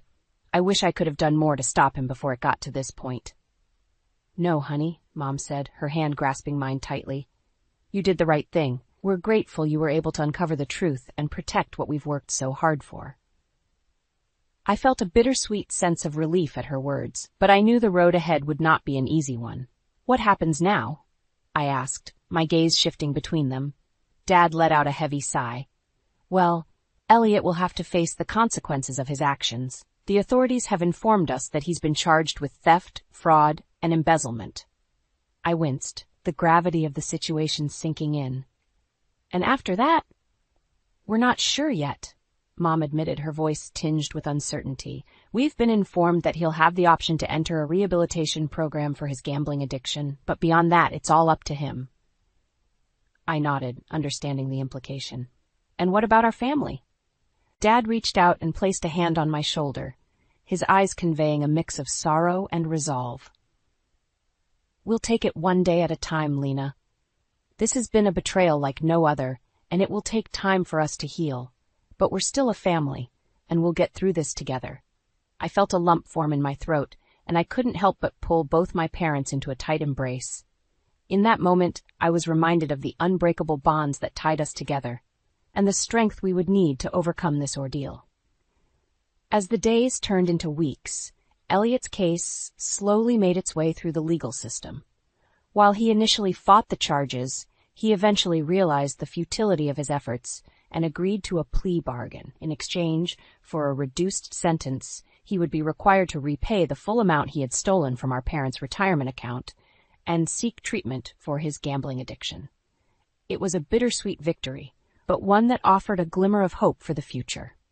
With Elliot's cooperation, our parents were able to recoup the majority of their savings, and they even agreed to support his rehabilitation efforts, hoping that it would be the first step towards rebuilding the trust that had been shattered. As for our family, the healing process was slow and arduous. There were moments of tension and resentment, but also moments of forgiveness and understanding. We knew that the path ahead would not be an easy one, but we were determined to weather the storm together and emerge stronger than ever before. In the end, I couldn't help but feel a sense of pride in the resilience of my family. We had been through the unthinkable, and yet we had found the strength to overcome it. It was a testament to the power of love and the belief that no matter how dark the night, the dawn would always break. I should have seen the signs, but I was too blinded by his charm and wealth. The night Marcus came home drunker than I'd ever seen, ranting about firing his sister Janie from the company, I knew something was very wrong. That ungrateful bitch, Marcus slurred, slamming his fist on the marble countertop. After everything I've done for her, she has the nerve to question my decisions? I approached cautiously, the stench of whiskey heavy on his breath. Marcus, what happened? Why do you want to fire Janie? He sneered, his once handsome face contorted with rage. She thinks she knows better than me, trying to tell me how to run my own damn company. I tried to reason with him. But Janie's been a huge asset. The investors love her, and she's helped the company grow. I don't care, Marcus roared, his bloodshot eyes wild. It's my company, my rules. She's out, and that's final. I shrank back, startled by the venom in his voice. This wasn't the man I married. The Marcus I fell in love with was charming, ambitious, a visionary who took his father's small construction firm and turned it into an empire. But over the past year, as his drinking escalated, a darker side emerged. Maybe sleep on it, I suggested, trying to keep my voice steady. Firing your sister is a big decision. You're not thinking clearly right now. Oh, I'm thinking clearly all right, Marcus growled. More clearly than I have in years. Janie's a threat, and I need to take her out before she takes me down. With that, he stormed off, leaving me stunned in the kitchen. I gripped the counter, my mind reeling. I knew Janie was more than capable. She'd been the VP for 5 years, and the staff adored her. What was Marcus so threatened by? I thought back to when I first met the siblings at a charity gala. Janie was the one who introduced me to Marcus, singing his praises as an eligible bachelor. She'd been our biggest supporter when we got married 2 years later in a lavish ceremony covered by all the local papers. The golden couple, they called us. But now, as I watched Marcus's tall form disappear into his study, slamming the door behind him, a chill ran through me. The man I loved was changing before my eyes, becoming someone I no longer recognized. And I had a sinking feeling that his vendetta against Janie was only the beginning of something much darker. Little did I know then how bad things were about to get. That night was just the first sign of the storm that was coming. A storm that would rip apart everything I thought I knew and everyone I held dear. My only solace is that I had no idea, as I stood alone in our sleek, cold kitchen, how much worse it would become before the end. The next morning, I found Marcus hunched over his desk, head in his hands. The room reeked of stale alcohol and regret. I approached tentatively, placing a hand on his shoulder. "Marcus, about last night," I began, but he cut me off. "I meant what I said, Gabrielle." His voice was hoarse but determined. "Janie's become a liability. She's questioning my every move, undermining me in front of the investors." I frowned, taken aback by his paranoia. "She's just trying to help, Marcus. The company is as much her legacy as it is yours." He slammed his fist on the desk, making me jump. "It's my name on the building, not hers. I'm the one who turned this business into an empire while she rode on my coattails." "That's not fair," I argued, my frustration rising. "Janie's been by your side every step of the way. You two used to be a team." Marcus scoffed, his eyes cold. "Well, there's no room for 2 captains on this ship. It's time I showed her who's really in charge." I shook my head, exasperated by his stubbornness. "And how do you plan to do that? Fire her in front of everyone? Think about how that will look to the staff, the investors." He leaned back, a cruel smile playing on his lips. "Oh, I've thought about it. In fact, I've got the perfect opportunity coming up." My stomach churned as he outlined his plan. The company's annual charity gala was just a week away, a glitzy affair attended by all the bigwigs in town. Marcus wanted to use the event to publicly humiliate Janie, stripping her of her title and escort her out in front of everyone. "Marcus, please," I pleaded, horrified by his callousness. "Don't do this. Janie doesn't deserve to be treated like that." He stood abruptly, towering over me with a sneer. "I don't pay you to give me advice, Gabrielle. I pay you to stand by my side and look pretty." His words cut deep, revealing the ugly truth I'd been trying to ignore. In Marcus's eyes, I was nothing more than a trophy wife, an accessory to boost his ego. I swallowed back my tears, trying to hold on to my composure. "I'm your wife, Marcus. I'm supposed to be your partner, your equal." He laughed, a harsh, grating sound that made my skin crawl. "Equal? Don't make me laugh. You'd be nothing without me, Gabrielle. Just another pretty face in a sea of gold diggers." I recoiled as if he'd slapped me, my heart shattering into a million pieces. I'd given up everything for this man, my career, my dreams, my identity, and now he was treating me like I was disposable. But even as the pain threatened to consume me, a small spark of defiance ignited in my chest. I straightened my spine, meeting his gaze head-on. "You're wrong, Marcus. I'm not nothing, and I won't stand by and watch you destroy everything we've built." His eyes narrowed, his jaw clenching with barely contained rage. "Be careful, Gabrielle. You don't want to end up on my bad side." With that, he brushed past me, leaving me alone in the suffocating silence of his study. I sank into his leather chair, my head spinning with the weight of what had just transpired. I knew I couldn't let Marcus go through with his plan to destroy Janie, but I also knew that going against him would come at a steep price. He held all the power, all the cards, and I was just a pawn in his twisted game. But as I sat there, staring at the remnants of our shattered marriage, I made a vow to myself. I would find a way to stop Marcus, to make him pay for his cruelty, even if it meant losing everything in the process. The night of the charity gala arrived, and I found myself standing in front of the mirror, barely recognizing the woman staring back at me. My face was perfectly made up, my hair swept into an elegant updo, but my eyes were hollow, haunted by the knowledge of what was to come. I smoothed down the front of my designer gown, a shimmering creation of silk and lace that Marcus had insisted I wear.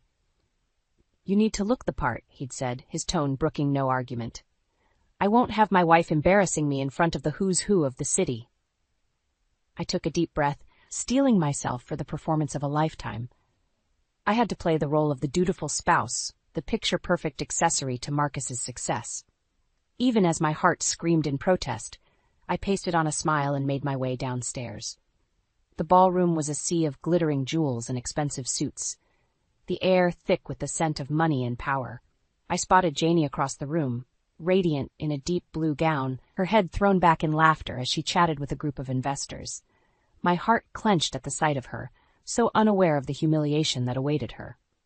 Marcus appeared at my elbow, his grip on my arm just a little too tight. "Showtime," he murmured, his breath hot against my ear. "Let's give them a night they'll never forget." He led me through the crowd, his charm turned up to full wattage as he greeted clients and colleagues alike. I played my part, smiling and nodding at all the right moments, even as my stomach churned with dread. As the evening wore on, Marcus took to the stage, tapping his glass to get everyone's attention. "Ladies and gentlemen," he began, his voice smooth as honey, "I want to thank you all for coming out tonight to support such a worthy cause." The crowd applauded politely, and Marcus basked in the attention, his ego swelling with every clap. But before we get to the main event, I have a little announcement to make. My heart stopped as he turned his gaze to Janie, his eyes glittering with malice. "Janie, darling, would you come up here for a moment?"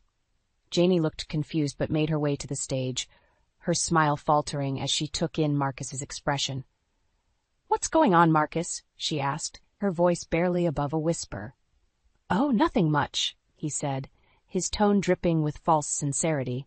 "Just a little restructuring of the company. You see, dear sister, I've decided that your services are no longer required." The room fell silent, the tension so thick you could cut it with a knife. Janie's face drained of color, her eyes wide with shock. What are you talking about?" Marcus smirked, relishing her confusion. "I'm firing you, Janie, effective immediately. You're no longer the VP of my company." Gasps rippled through the crowd, followed by a buzz of whispers. Janie stared at Marcus, her mouth opening and closing like a fish out of water. "You can't do this," she managed, her voice shaking. "I've given everything to this company, to our family, and I've given you plenty in return," Marcus sneered. "But it's time for a change. I need someone I can trust by my side, not a backstabbing snake like you." Janie reeled back as if he'd struck her, tears welling in her eyes. "Marcus, please," she begged. "Don't do this. Not here. Not like this." But Marcus was already motioning to security, his face a mask of cold indifference. "Escort her out," he ordered, "and make sure she doesn't take anything that doesn't belong to her." I watched in horror as two burly guards grabbed Janie by the arms, dragging her off the stage as she kicked and screamed. The crowd parted like the Red Sea, their faces a mix of shock and morbid fascination. As Janie was hauled past me, our eyes met for a brief moment. In that instant, I saw the betrayal, the rage, the utter devastation in her gaze. And I knew, with a sickening certainty, that this was only the beginning of Marcus's reign of terror. The fallout from Janie's public firing was immediate and intense. Investors pulled out left and right, the company's stock plummeted, and the media had a field day dragging Marcus's name through the mud. But he remained unrepentant, his arrogance only growing in the face of adversity. I tried to talk sense into him, to make him see the damage he was causing, but he brushed me off like a pesky fly. "They'll come crawling back," he sneered. "They always do. I'm Marcus fucking Thompson, and this is my empire." But even as he puffed out his chest, I could see the cracks starting to form. Late at night, I'd find him hunched over his desk, a glass of whiskey in hand, muttering to himself about traitors and backstabbers. He was unraveling, and I was helpless to stop it. It was Janie who finally threw me a lifeline. She showed up at our door one evening, her eyes red-rimmed but her jaw set with determination. "We need to talk," she said, pushing past me into the foyer. I led her into the living room, my heart pounding in my chest. "Janie, I'm so sorry," I began, but she cut me off with a wave of her hand. "Save it, Gabrielle. I know you're not to blame for my brother's actions, but I also know that you're the only one who can stop him." She reached into her purse and pulled out a stack of papers, her hand trembling slightly as she handed them to me. "I've been doing some digging," she said, her voice low and urgent, "and what I found is worse than I ever imagined. As I flipped through the documents, my eyes widened in horror. Bank statements, receipts, email exchanges, all pointing to a massive embezzlement scheme orchestrated by none other than Marcus himself. He'd been siphoning company funds for years, funneling the money into offshore accounts and using it to finance his lavish lifestyle and numerous affairs. "Oh my God," I whispered, my stomach churning with nausea. "How did he think he could get away with this?" Janie laughed bitterly, shaking her head. "He's always thought he was untouchable, that the rules didn't apply to him, but this time he's gone too far." She leaned forward, her eyes boring into mine. "Gabrielle, we have to stop him. If we don't, he'll run this company into the ground and take us all down with him." I swallowed hard, my mind reeling with the implications of what she was suggesting.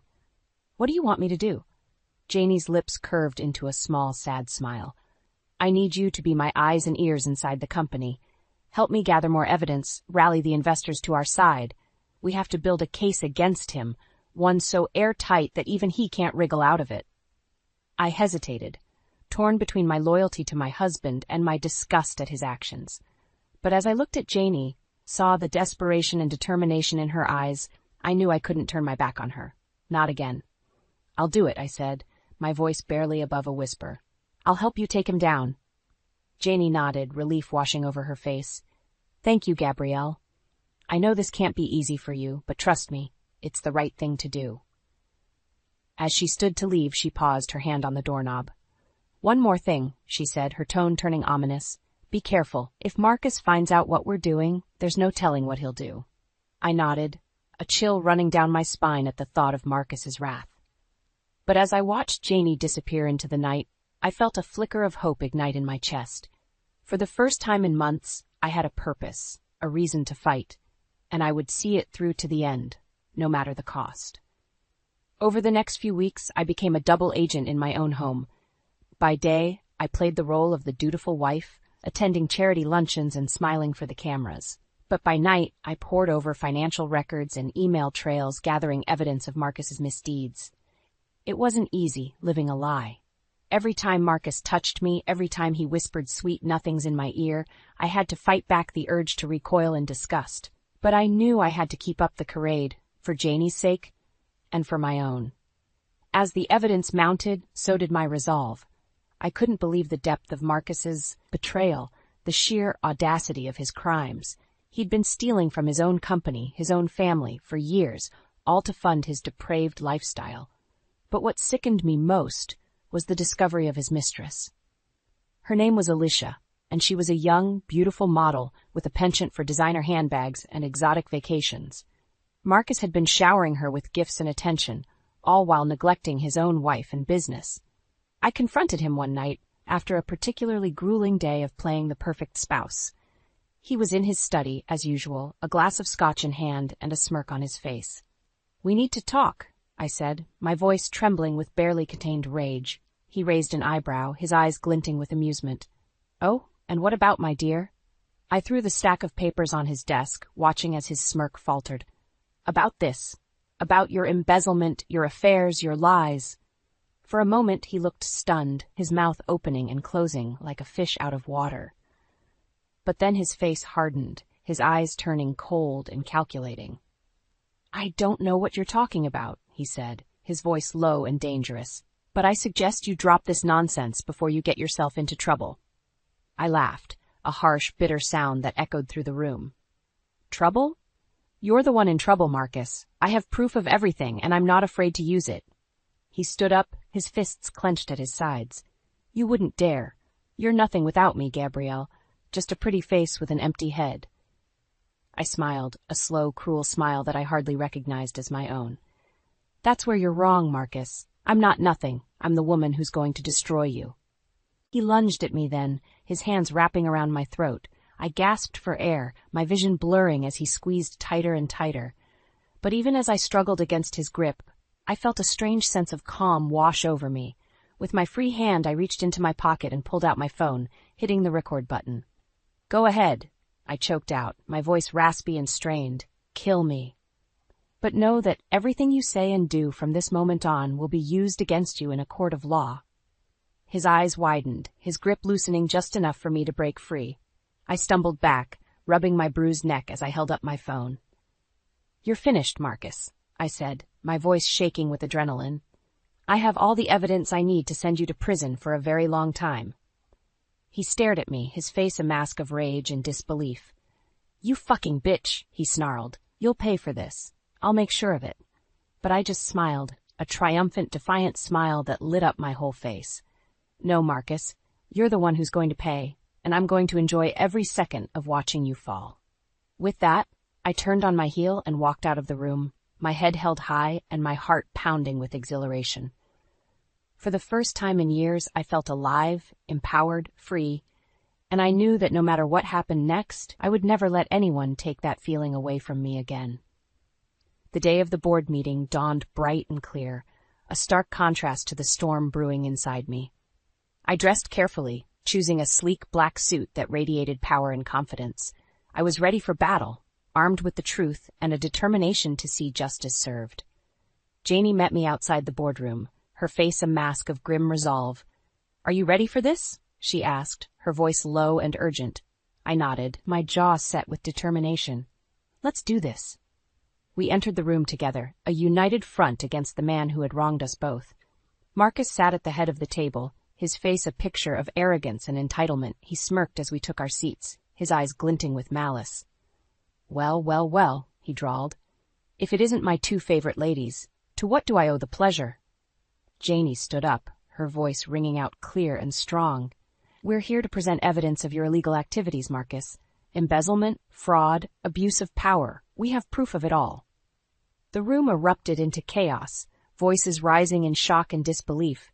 But Marcus just laughed, a cold, cruel sound that sent shivers down my spine. "You have no idea who you're dealing with," he sneered. "I own this company, this city. I can destroy you both with a snap of my fingers." But Janie wasn't backing down. She pulled out the stack of documents, slamming them down on the table. "These are bank statements, email exchanges, recorded conversations, all pointing to your guilt, Marcus. You're finished." Marcus's face turned purple with rage, his fists clenching at his sides. "You fucking bitch," he snarled. "You think you can take me down? I'll bury you, just like I buried our father." The room fell silent, a collective gasp of horror echoing off the walls. I felt my stomach lurch, bile rising in my throat. What had he done? Janie's voice was barely above a whisper, her eyes wide with shock. "What did you say?" Marcus grinned, a sickening, twisted smile that made my skin crawl. "Dear old Dad was going to cut me out of the company, leave everything to you. I couldn't let that happen, so I made sure he had a little accident on the construction site. A tragic fall, they called it. But we both know the truth, don't we, sis?" I couldn't breathe, couldn't think. The man I had married, the man I had loved, was a monster, a cold-blooded killer who had murdered his own father for power and greed. Janie was shaking, tears streaming down her face, but her voice was steady as she turned to the board members, her eyes blazing with righteous fury. "You see, this is the man you've been following, the man you've been entrusting with your investments and your livelihoods, a liar, a thief, a murderer." The room exploded into motion, voices shouting over each other in a cacophony of anger and disgust. Security guards burst through the doors, grabbing Marcus by the arms and hauling him out of his seat. "You can't do this to me," he screamed, his face contorted with rage. "I am Marcus fucking Thompson. I am a god." But no one was listening. The board members were on their feet, their faces a mix of shock and revulsion. They had seen the truth, seen the monster behind the mask, and they wanted no part of it. As Marcus was dragged away, kicking and screaming like a feral animal, I felt a sense of grim satisfaction wash over me. It was over. The nightmare was finally over. Janie collapsed into my arms, her body shaking with sobs. I held her tight, my own tears mingling with hers. We had won. We had taken down the man who had destroyed our lives, our family, and we had done it together. But even as I savored the sweet taste of victory, I knew that the road ahead would be long and hard. We had to rebuild, to heal, to find a way to move forward in a world without Marcus Thompson. But we would do it. We were survivors, Janie and I.